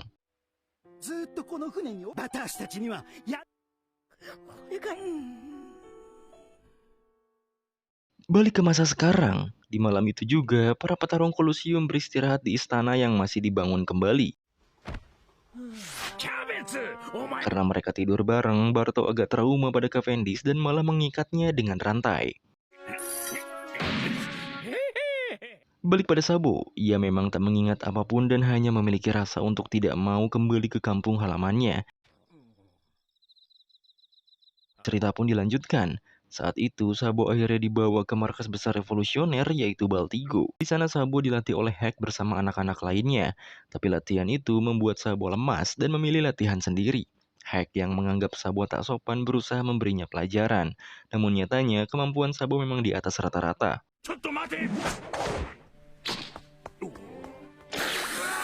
Ivankov juga turut memperhatikan Sabo, tapi Hack memberitahunya bahwa walau ia kehilangan ingatannya, kemampuan bertarungnya tetap ada.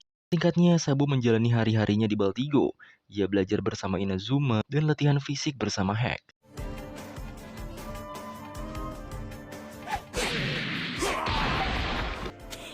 Karena kemampuan bertarung Sabo bahkan melebihi Hack, terkadang Sabo juga berlatih dengan Kuma di umurnya yang segitu. 今度は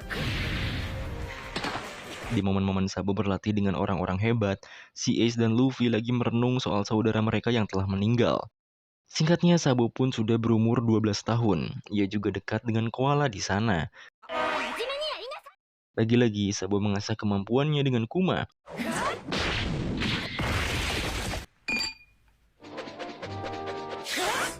Saking nekatnya Sabo, bahkan ia juga berusaha menyerang Dragon. Singkatnya, Ace telah berumur 17 tahun dan memulai karirnya menjadi bajak laut. Sedangkan di umurnya yang sama, Sabo sudah ikut perang dengan pasukan revolusi. Bukan hanya jadi badut saja di peperangan, ia menjadi peran penting di umur 17 tahunnya. Ia juga bisa menguasai Ken Bunshoku dan juga Bushoshoku.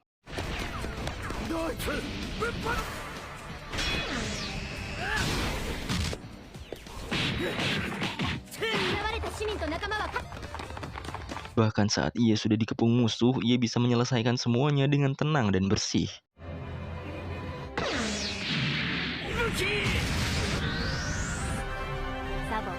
Saat itu di umur 17 tahunnya, Sabo diakui oleh rekan-rekannya yang lain. Mungkin Sabo bisa memimpin pasukan revolusi lebih jauh di masa depan. Mereka juga membicarakan seorang bajak laut yang seumuran dengan Sabo, dan sepertinya sedang naik daun. Ia adalah Ace yang saat itu ditawari menjadi Shichibukai, tapi ia menolaknya. Nah, singkatnya lagi, sekarang Luffy sudah berusia 17 tahun.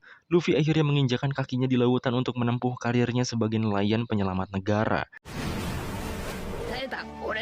Di masa itu juga, Sabo sudah berusia 20 tahun. Zoro dan lainnya pun kembali bertanya, bagaimana Sabo bisa mendapatkan ingatannya kembali. Disitulah Sabo kembali bercerita bahwa Ace lah yang membuat ingatannya kembali. Cerita kembali berlanjut di waktu 2 tahun lalu, di mana Sabo masih berusia 20 tahun. Saat di perjalanan, Sabo seperti melihat bayangan dua saudaranya. Walau di sini ia belum mengingat siapa mereka. Pada akhirnya mereka pun sampai di Baltigo kembali setelah lama menyelesaikan misi. Saat Sabo dan Koala masuk ke markas besar, tampaknya orang-orang sedang sibuk. Sabo yang sudah menjadi kepala staf akhirnya diminta untuk ke ruangan strategi karena perang besar antara Shirohige dan Angkatan Laut telah berakhir.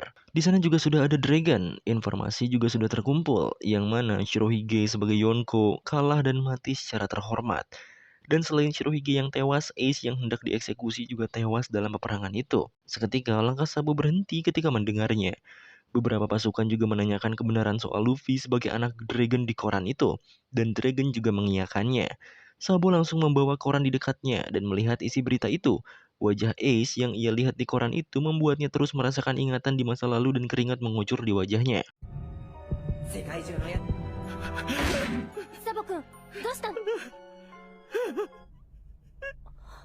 Sabo tiba-tiba saja menangis dan membuat heran rekan-rekannya yang lain, lalu malah berteriak setelah menyadari semuanya. Disitulah Sabo menyadari bahwa Ace yang meninggal adalah saudaranya.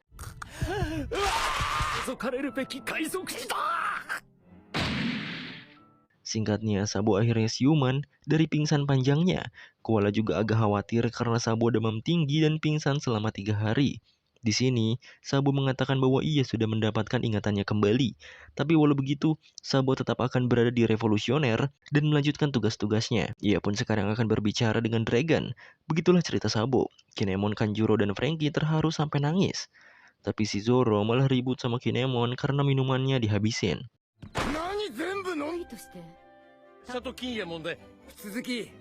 Singkatnya, setelah sekian lama itu, Sabo bisa mengunjungi makam Ace. Ia juga yang menuangkan sake di 3 cangkir di sana. lalu memberitahu Ace bahwa Luffy sudah berusaha menempuh mimpinya menjadi Raja Bajak Laut. Saat ia pergi dari makam Ace, Koala menghubunginya. Di sana, Sabo langsung meminta permohonan pada semua pasukan revolusi untuk mendapatkan buah iblis di suatu negara. Setelah itu, Sabo ke Dressrosa dan bertemu dengan Luffy. Luffy pada akhirnya menyadari bahwa Sabo masih hidup selama ini, dan ia menangis jadi-jadinya.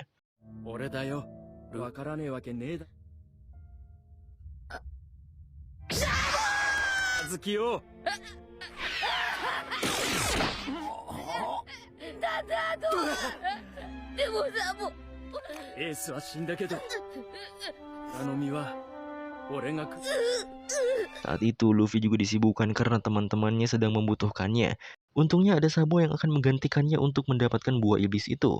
Setelah semua cerita dan melihat wajah adiknya lagi, Sabo akhirnya pamitan pada mereka.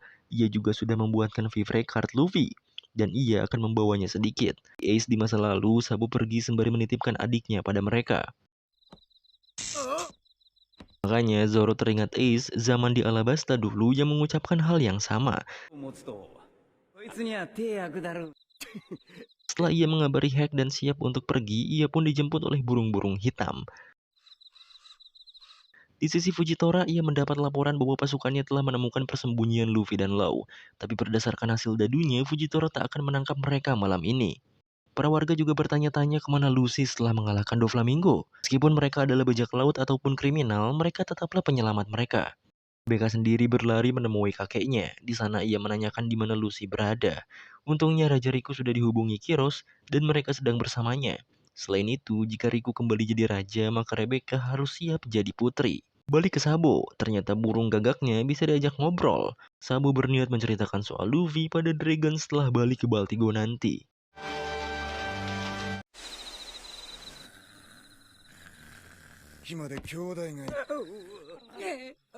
Di malam itu, ternyata Kiros juga terbangun dan sedikit mendengar cerita Sabo tadi. Ia juga memberitahu Zoro bahwa ada sake di gudang rumahnya. Setelah itu, ia juga mengungkapkan bahwa Dressrosa sekarang memiliki hutang besar pada Luffy.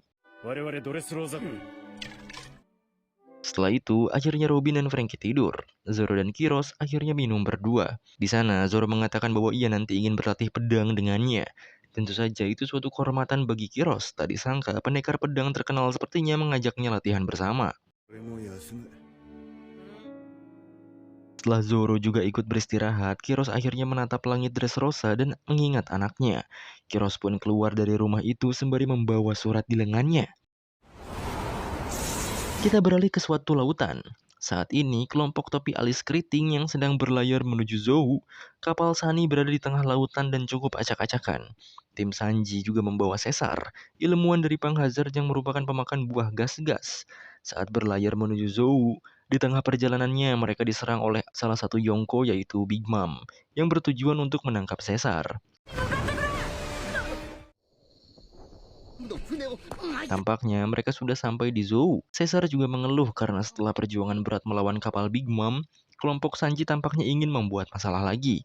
Makanya Sanji dan Caesar malah adu mulut di tengah hutan. Chopper juga mengungkapkan bahwa keputusan mereka turun dari kapal sudah benar, yang bertujuan untuk menyelamatkan Nami dan lainnya.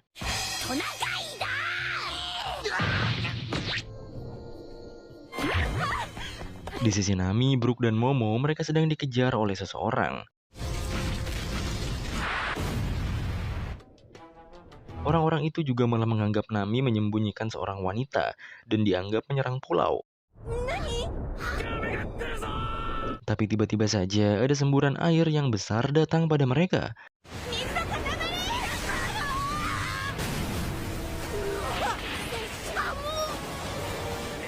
Mereka bertiga awalnya bisa selamat dari kejaran orang-orang itu, tapi nyatanya mereka bisa menemukannya lagi.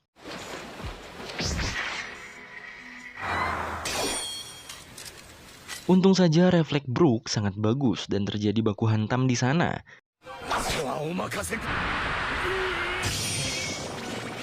Saat Brook menahannya, Sanji datang dari atas dan langsung mengalahkan pria tersebut.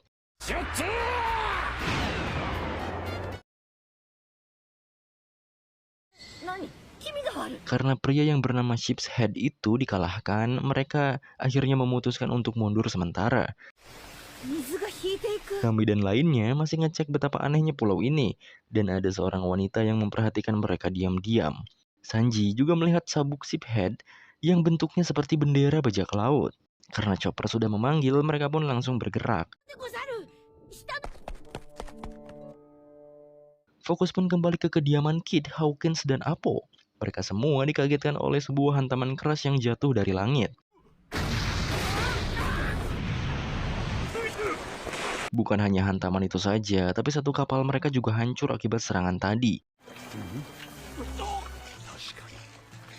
Yang kuat akan hidup, dan yang lemah akan mati. Begitulah hukum alam dunia ini. Beberapa menit yang lalu di Pulau Langit reruntuhan perbatasan kota Balon, Uroge dan kelompoknya menanyakan apa yang sedang pria di sana lakukan di tengah ketinggian 10.000 meter ini. Pria ini sedang mencari tempat untuk bunuh diri. Dia adalah seorang bajak laut yang telah dikalahkan sebanyak 7 kali dan telah ditangkap oleh angkatan laut dan musuh-musuhnya sebanyak 18 kali. Seorang lelaki yang hidup dalam penyiksaan dan dicap sebagai seorang kriminal. Saat ini ia ingin mengakhiri hidupnya dengan cara yang tidak biasa, yaitu melompat dari Pulau Langit. Dan begitulah ceritanya. Selain itu, ia menentang angkatan laut dan Yonko seorang diri. Sudah ditangkap sebanyak 18 kali serta dijatuhi hukuman mati sebanyak 40 kali. Setiap kali ia akan digantung, rantainya putus. Setiap kali ia akan dipenggal, pisau pemotongnya hancur. Tombak pun patah saat menusuknya. Dan juga sudah 9 kapal tahanan raksasa yang tenggelam saat mengangkutnya. Dengan kata lain, tak ada yang bisa membunuhnya. Bahkan dirinya sendiri sekalipun. Pria itu pun kembali berdiri sembari mengeluh bahwa mati itu benar-benar sulit. Dan menyalahkan Shirohige karena sarannya melompat seperti itu tak berguna.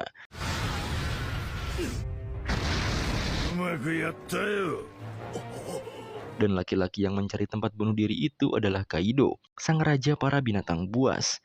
Orang-orang selalu mengatakan jika pertarungan 1 lawan 1, Kaido yang akan menang. Baik di darat, laut, dan langit. Dia dikenal sebagai bajak laut terkuat dari semua makhluk hidup yang ada.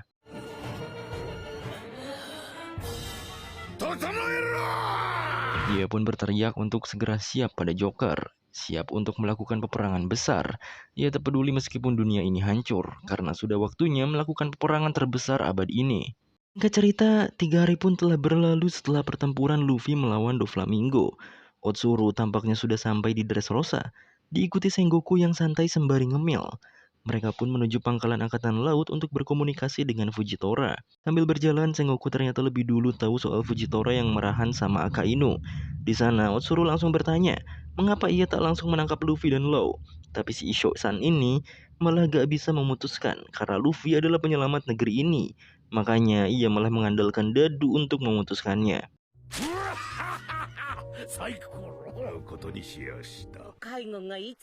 Di panasnya perdebatan itu, Menseri pun datang dan mengenalkan dirinya ke para angkatan laut. Tentu para angkatan laut terpesona padanya.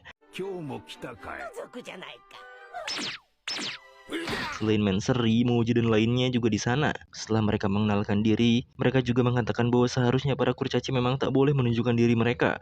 Tapi karena ia ingin menyelamatkan seluruh warga yang kesakitan, makanya ia akan meminta bantuan angkatan laut. Di dalam istana, Viola mencari Rebecca yang harusnya didandani untuk menjadi putri. Padahal Rebecca masih sibuk dengan Raja Riku menanyakan kabar ayahnya yang malah tiba-tiba mengirim surat. Di pusat kota, Gyatz juga terus bersama para warga. Ia terus menyuarakan bahwa akhirnya Raja Riku yang mereka cintai akan kembali naik ke tahtanya lagi. Balik ke Raja Riku yang sekarang ngobrol dengan Raja Elizabeth II. Di sana, Riku terus meminta pandangan padanya, karena ia merasa ragu untuk memimpin negara ini kembali, apalagi ia takut rakyatnya sendiri tak bahagia. Di sisi Rebecca, ia sedih walau akan jadi putri, karena Kiros nyatanya berbohong pada publik. Para warga tak pernah tahu ia adalah ayah Rebecca. Malah pelayan saja tahunya bahwa ayah Rebecca adalah pangeran yang jauh. Bukan hanya pelayan saja, tapi hampir semua warga sudah mengetahui informasi itu. Ayah Rebecca katanya seorang pangeran dari suatu negeri. Lalu cinlok dengan Scarlet dan malah meninggal dalam peperangan. Dengan begitu, publik akhirnya percaya bahwa Rebecca memang murni bangsawan. Makanya Kinemon dan Kanjuro heran padahal seingat mereka, Kiroslah ayah Rebecca. Di sisi Kiros, ia ziarah ke makam istrinya lalu mengenang semua yang telah terjadi. Di sisi lain, para angkatan laut juga membagikan bunga penyembuh pada rakyat yang membutuhkan.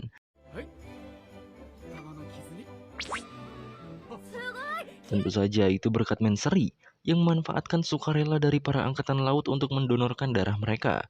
Lalu Menseri ubah menjadi bunga-bunga penyembuh.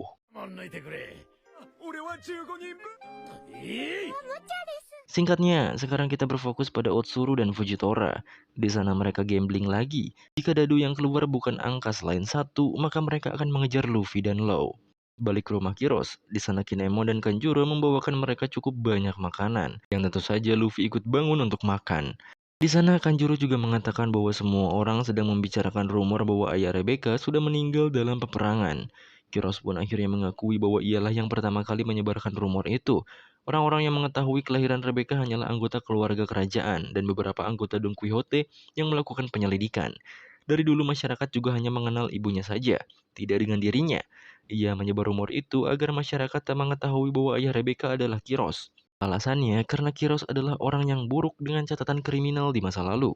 Makanya dari itu, ia juga menulis surat yang menerangkan dirinya seperti apa pada Rebecca, dan Kiros ingin memutuskan hubungan dengannya agar dia hidup bahagia nantinya. Tiba-tiba saja denden musik Kiros berdering, bertepatan dengan Barto yang datang untuk menginformasikan sesuatu. Barto benar-benar terkejut karena para idolanya berkumpul di satu ruangan yang sama. Di sana Barto memberitahu bahwa angkatan laut sudah bergerak, apalagi ada staf perwira tinggi Otsuru dan Inspektur Jenderal Sengoku. Kiros juga menanyakan keadaan pada Leo, dan memang benar angkatan laut sudah bergerak. Hal itu disebabkan oleh Otsuru dan Fujitora yang hasil dadunya adalah 6. Setelah hasilnya 6, Fujitora pun mengerahkan semua pasukannya untuk menangkap Luffy, Law, dan semua kriminal yang ada di negeri ini.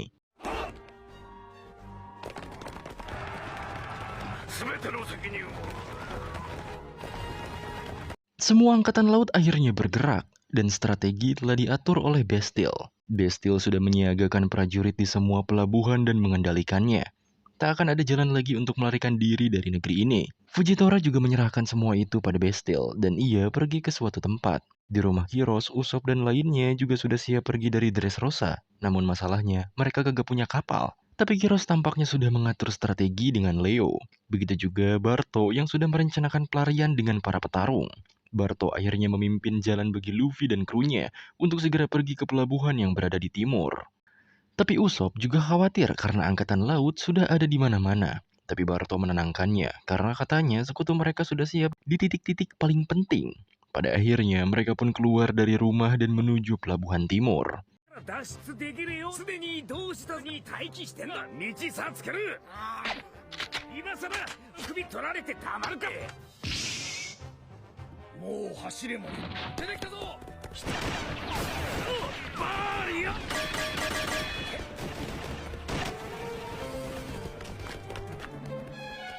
Luffy sepertinya akan mengurus sesuatu dulu, makanya ia berpisah di sini. Di tengah perjalanan, Luffy juga dibegal oleh banyak sekali angkatan laut.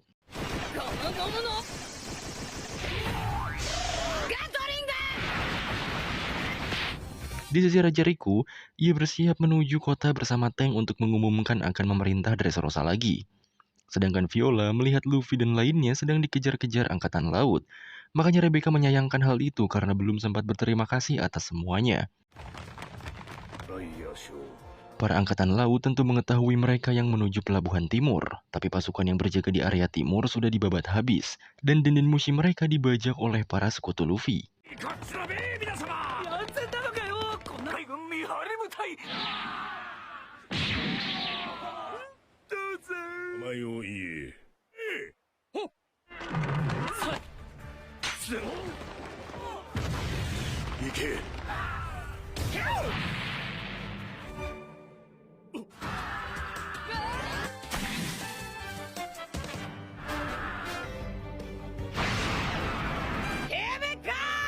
Sementara itu, Luffy yang masih dibegal di setiap tempat juga turut menyerang mereka. Dan benar saja, ternyata Luffy menemui Rebecca yang berada di istana.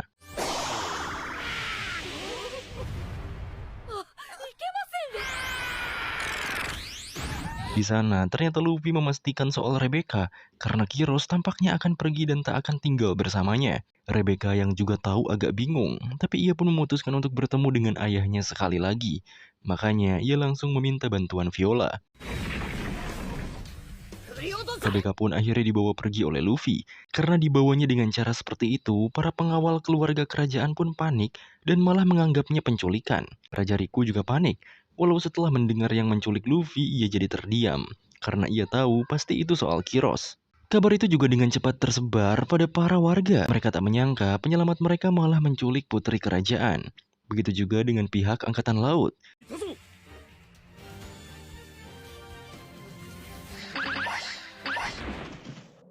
Anehnya, banyak angkatan laut yang ditugaskan mengejar malah pingsan, begitu saja tanpa sebab. Bukan juga karena haus Okuhaki. Tim Barto juga sudah berlari cukup jauh. Kebetulan di sana Lau melihat Sengoku yang sedang bersantai tanpa ikut campur urusan di negara ini.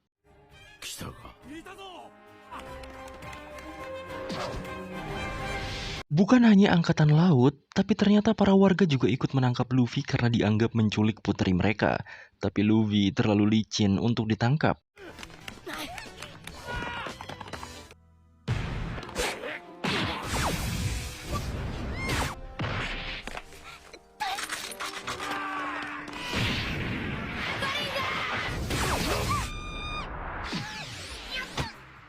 Malah ia juga memberitahu kediaman Kiros yang tersembunyi pada Rebecca. Disinilah Rebecca berterima kasih atas segalanya pada Luffy, dan Luffy cuma nyengar-nyengir doang.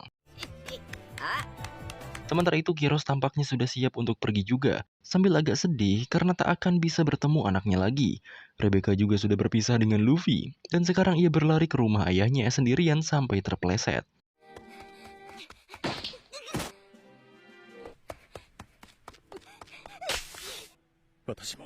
Tepat saat Kiros membuka pintu rumahnya, Rebecca sudah berada di depan rumah dengan keadaan yang agak rombeng. Di sana, Rebecca akhirnya memastikan kembali, tapi ayahnya sudah bulat akan pergi karena seperti yang ia tulis dalam surat sebelumnya, bahwa ia bukanlah keluarga kerajaan, apalagi memiliki catatan kriminal di masa lalu. Bagi Kiros, ia tak pantas berada di istana apalagi ikut pada anaknya yang seorang putri. Tapi Rebecca tak peduli, mau ayahnya membunuh ratusan orang pun, ia tetaplah ayahnya. Apalagi sejak kecil, Rebecca sangat ingin tinggal bersama ayahnya ini.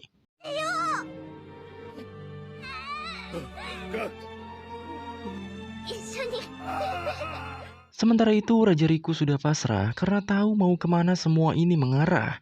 Apalagi Viola sebagai anak kedua juga mengatakan bahwa Rebecca malah meminta dirinya menjadi putri. Ini kedua kalinya ia dimintai seperti itu. Sebelumnya adalah Scarlet yang meminta Viola menggantikan menjadi putri. Di sisi timur, Barto yang memimpin tim Zoro sudah berkumpul dengan para petarung Kolosium lainnya. Mereka sekarang tinggal menunggu Luffy dan Law yang tiba-tiba menghilang.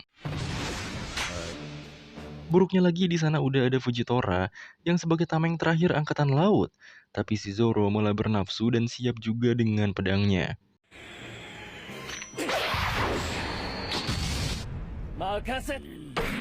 Di sisi Bestial, ia yang sudah yakin semua strateginya akan berhasil malah jadi hancur lebur. Karena laporan yang ia dapatkan malah semua pasukan kehilangan senjatanya. Dan juga kapal perang mereka sudah dijahit. Para prajurit juga banyak yang tiba-tiba pingsan. Alasan para prajurit itu tak bisa bergerak adalah menseri. Ia menyerap banyak darah saat membuat bunga penyembuh itu. Tim Barto akhirnya harus menunggu dan bertahan sampai Luffy dan Law sampai. Dan ternyata si Law lagi ngobrol sama Sengoku. Di sana Law bertanya soal Corazon pada Sengoku. Dan Sengoku menjelaskan semua yang ia tahu. Sengoku saat itu memungut anak yang terlantar dan menganggapnya anak sendiri. Ia adalah anak yang jujur dan memiliki rasa keadilan lebih besar dari siapapun. Tapi seumur hidupnya hanya sekali Corazon berbohong padanya. Saat misi penangkapan Doflamingo, Sengoku meminta Corazon untuk segera pergi karena Angkatan Laut akan memulai peperangan di sana. Walau Corazon mengiyakannya, tapi hasil akhirnya malah tidak. Malah Corazon sendiri dinyatakan meninggal. Pada saat itu pula Sengoku mewek sebagai wali yang membesarkannya. Itulah kebohongan Corazon padanya, tapi Sengoku yakin ia memiliki alasan. Pada hari itu Sengoku kehilangan 4 hal, bajak laut Barrel, para bawahannya, buah OP-OP, dan bocah penderita Emberlit yang diurus Corazon di masa lalu. Disitulah Law mengaku bahwa ialah bocah yang dimaksud oleh Corazon. Sekarang semuanya semakin terhubung. Sengoku akhirnya tahu kenapa Corazon tak menjalankan misi selama setengah tahun hanya untuk menyelamatkan nyawa Lau dan mencari buah OP-OP. Sekarang Sengoku bertanya balik bagaimana cara Corazon mati. Tentunya Lau menjelaskan. Awalnya mereka berdua hendak pergi setelah mendapatkan buah OP-OP itu, tapi Doflamingo malah membunuhnya. Makanya sekarang hidup Lau hanya bertujuan untuk membalaskan dendam pada Doflamingo saja. Tapi sebenarnya, Lau juga tak tahu mengapa Corazon sangat niat menyelamatkan dirinya. Karena Corazon seniat itu setelah tahu Lau menyandang nama Di. Lau pun nanya balik. Karena Sengoku pernah menjabat sebagai Fleet Admiral, pasti Sengoku tahu sesuatu soal Di. Tapi Sengoku tak menjawabnya. Setidaknya Corazon juga tak tahu maksud dari Di. Jadi ia rasa bukan itu alasan kenapa Corazon menolong Lau. Walau begitu, Sengoku juga bergumam dalam hatinya setelah tahu Lau memiliki nama itu. Pantas saja ia memiliki takdir yang unik. Sengoku juga mengingatkan jika Lau ingin melakukan sesuatu bagi Rocinante ke depannya, baik Lau dan Sengoku sendiri pun harus selalu mengingatnya. Sekarang Lau boleh pergi dan menjalani hidup sesuai keinginan, karena pasti Rocinante juga akan mengatakan hal yang sama.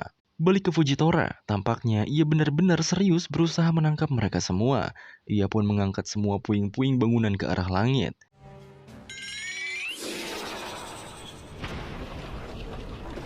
Orang tentu melihat kejadian tersebut. Bestial aja sampai menarik mundur semua pasukan di arah timur karena Fujitora mulai serius dengan pekerjaannya. Lau akhirnya kembali pada mereka dan semuanya pun bergerak untuk masuk ke kapal yang sudah disiapkan.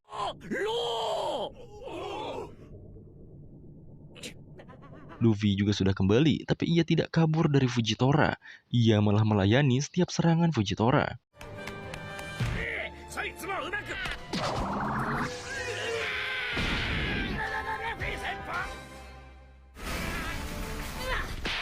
Sekarang Luffy merasa percaya diri karena ia tak seperti di masa lalu. Ia tak akan kabur lagi saat menghadapi lawan yang sangat kuat. Karena jika tidak begitu, ia tak akan pernah mencapai mimpinya. Akhirnya duel antara Luffy dan Fujitora pun dimulai.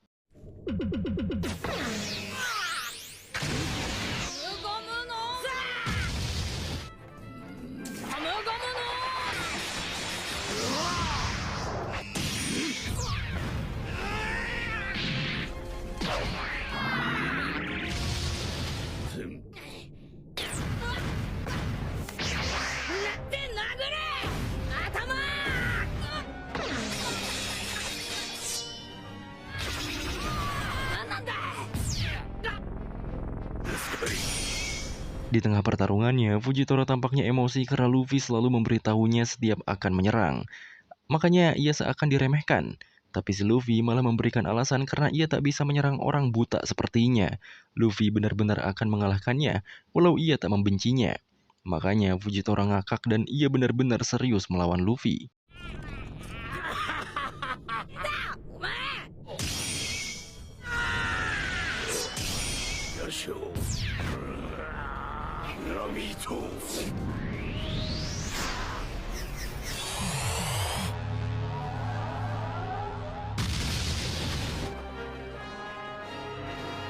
Si Luffy yang mental akhirnya dibawa paksa oleh Hajrudin untuk segera naik ke kapal.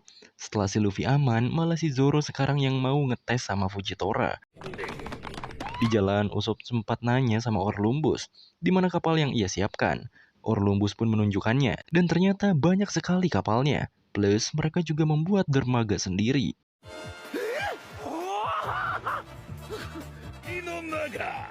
Kapal yang akan dinaiki mereka juga berjarak 5 km lagi dari awal dermaga itu. Jembatan itu disebut jembatan penghubung armada Yonta Maria dan terhubung dengan 50 Nita Maria.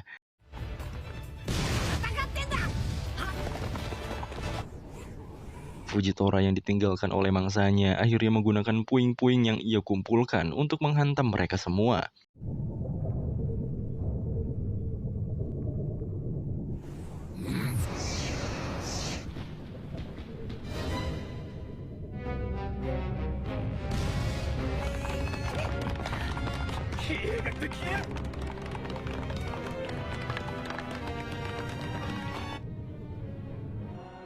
Fujitora juga mengatakan, setelah Luffy mengalahkan Joker, ia pasti jadi target semua orang-orang gila di lautan. Dan mulai saat ini, masa depannya akan menjadi kelam. Luffy juga sudah kasihan pada mata buta Fujitora, tapi sebenarnya Fujitora sendirilah yang membutakan matanya sendiri, karena ia sudah melihat banyak hal yang seharusnya tidak ia lihat. Dengan begitu, Fujitora menjatuhkan semua puing-puingnya. Tapi tak lama dari itu, seluruh warga Dressrosa berlari menuju Luffy, sehingga Fujitora terpaksa menahan puing-puingnya kembali. ご案内いたしこれで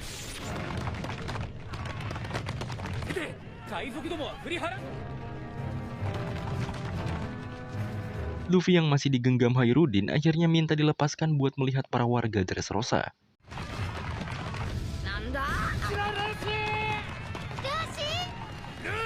Para warga yang bahagia dan senang pada Luffy ternyata pura-pura mengejar Luffy seakan Luffy menculik Rebecca.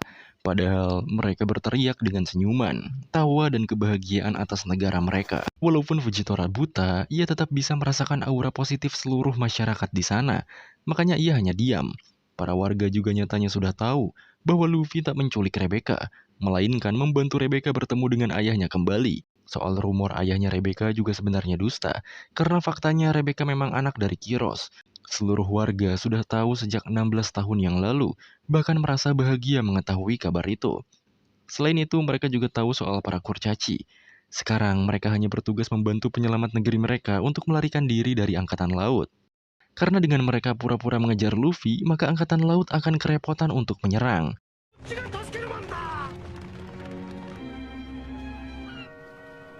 Fujitora yang mengetahui semua itu, menganggap Luffy adalah penjahat bodoh yang jujur. Semua orang akhirnya membantu dirinya. Ia juga jadi penasaran orang seperti apa Luffy ini. Bagaimana warna rambutnya dan juga wajahnya.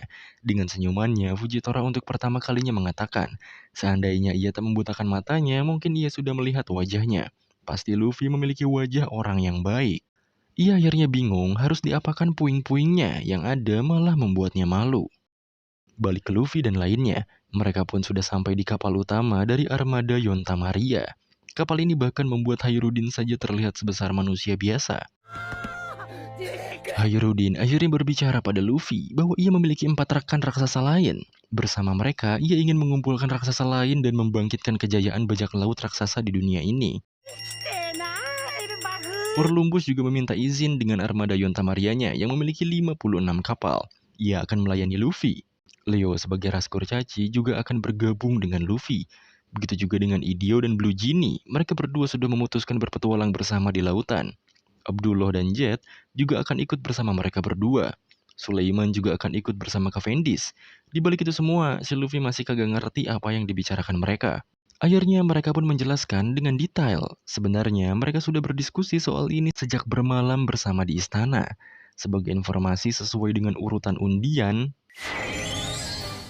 pertama, bajak laut rupawan dengan 75 anggota. Kaptennya sendiri si Hakuba Cavendish dan juga Sulaiman yang akan ikut bersamanya. Kedua, Barto Club dengan 56 anggota. Kaptennya adalah Bartolomeo. Ketiga, armada Haposui dengan 1000 anggota yang akan dipimpin oleh Donsai. Keempat, aliansi petarung Triple X dengan 4 anggota, yaitu Ideo, Blue Genie, Abdullah, dan Jet. Dan yang akan memimpin adalah Ideo. Kelima, pasukan Tontata dengan 200 anggotanya, yang akan dipimpin oleh Leo. Keenam, bajak laut raksasa dengan 5 anggota yang akan dipimpin oleh Hairudin. Ketujuh adalah armada Yonta Maria dengan 4.300 anggota yang dipimpin oleh Orlumbus sendiri. Pasukan besar dengan jumlah keseluruhan 5.600 anggota. Mereka pun menawari Luffy untuk bertukar cawan sake sebagai ikatan mereka bertuju sebagai ketua divisi.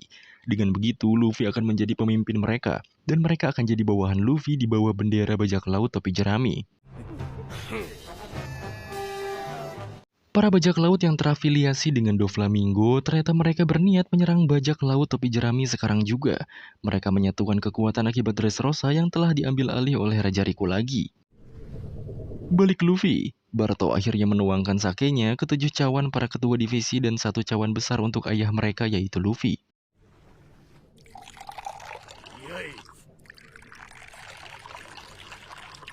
Dengan begitu, mereka akan mengambil sumpah untuk mengangkat Luffy sebagai pemimpin mereka dan menjadikan hubungan mereka dengan Luffy sebagai hubungan ayah dan anak. Luffy malah kagak mau meminum sakenya. Barto pun lagi-lagi menjelaskan kalau Luffy bakal diincar banyak tokoh besar mulai sekarang.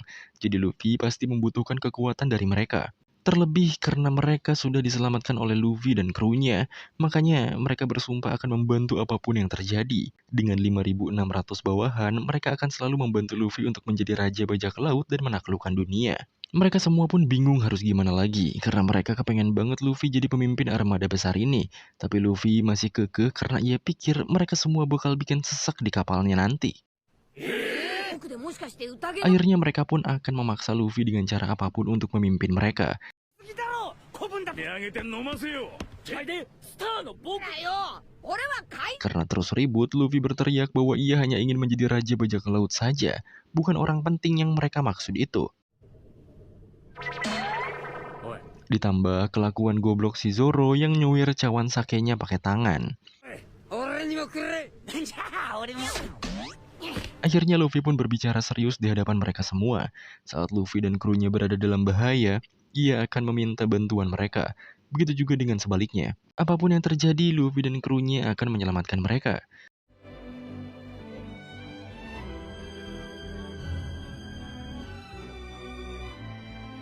Barto yang ngefans banget sama Luffy, akhirnya mengerti maksud dari apa yang Luffy pikirkan. Dia paham arti menjadi raja bajak laut bagi Luffy. Yang maksudnya, Luffy memilih menjadi orang yang bebas daripada orang penting. Di momen itu, mereka malah diserang oleh bajak laut yang berniat balas dendam.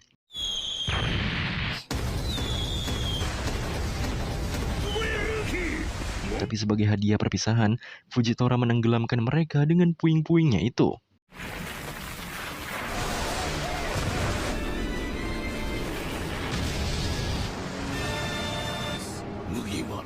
Balik ke Barto dan lainnya, Barto semakin ngefans setelah tahu maksud dari Luffy. Begitu juga dengan Hairudin dan lainnya, mereka mengerti. Mereka diberikan kebebasan untuk melakukan apapun yang mereka inginkan. Makanya sekarang mereka bertujuh akan meminum sake itu walau tanpa Luffy sebagai pemimpin.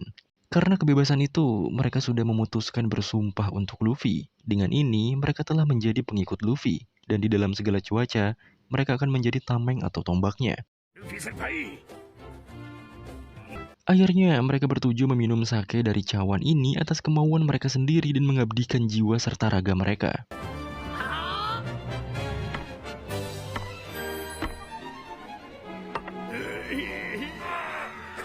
Setelah itu, para awak kapal pun menyiapkan pesta besar-besaran untuk merayakan terbentuknya armada besar topi jerami. Awalnya, si Luffy agak kesal karena tiba-tiba cawannya kosong. Di sanalah Sai memberitahu bahwa mereka menjadi bawahan Luffy bukan karena persetujuan Luffy sendiri sebagai pemimpin, tapi karena keinginan mereka. あれ Walau begitu, Luffy malah buru-buru makan hidangan pestanya. Barto masih saja mewek karena bahagia, sedangkan Leo akan ikut pesta dan nanti pulang bersama kendaraan Yellow Kabunya. Mereka pun akhirnya mulai berlayar. Puing-puingnya juga telah jatuh. リーダー砲を上げろ瓦礫がついに降ったドレス通り Fujitora malah berterima kasih pada Luffy karena telah membereskan kekacauan yang dibuat pemerintah. Tapi diam-diam Sengoku juga melihat Fujitora ngomong begitu. Sembari berlayar, Luffy pun memimpin pesta besarnya itu. よし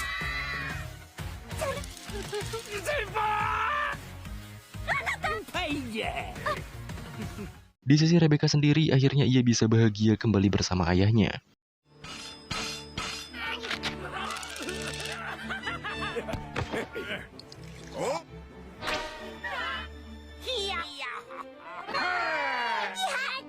Setelah pertarungan sulit di Dressrosa, upacara tukar cawan yang tidak lazim ini dilakukan dengan rahasia.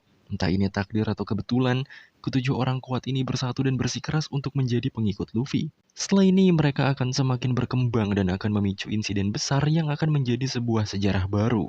Tapi kisah tersebut entah kapan akan terjadi.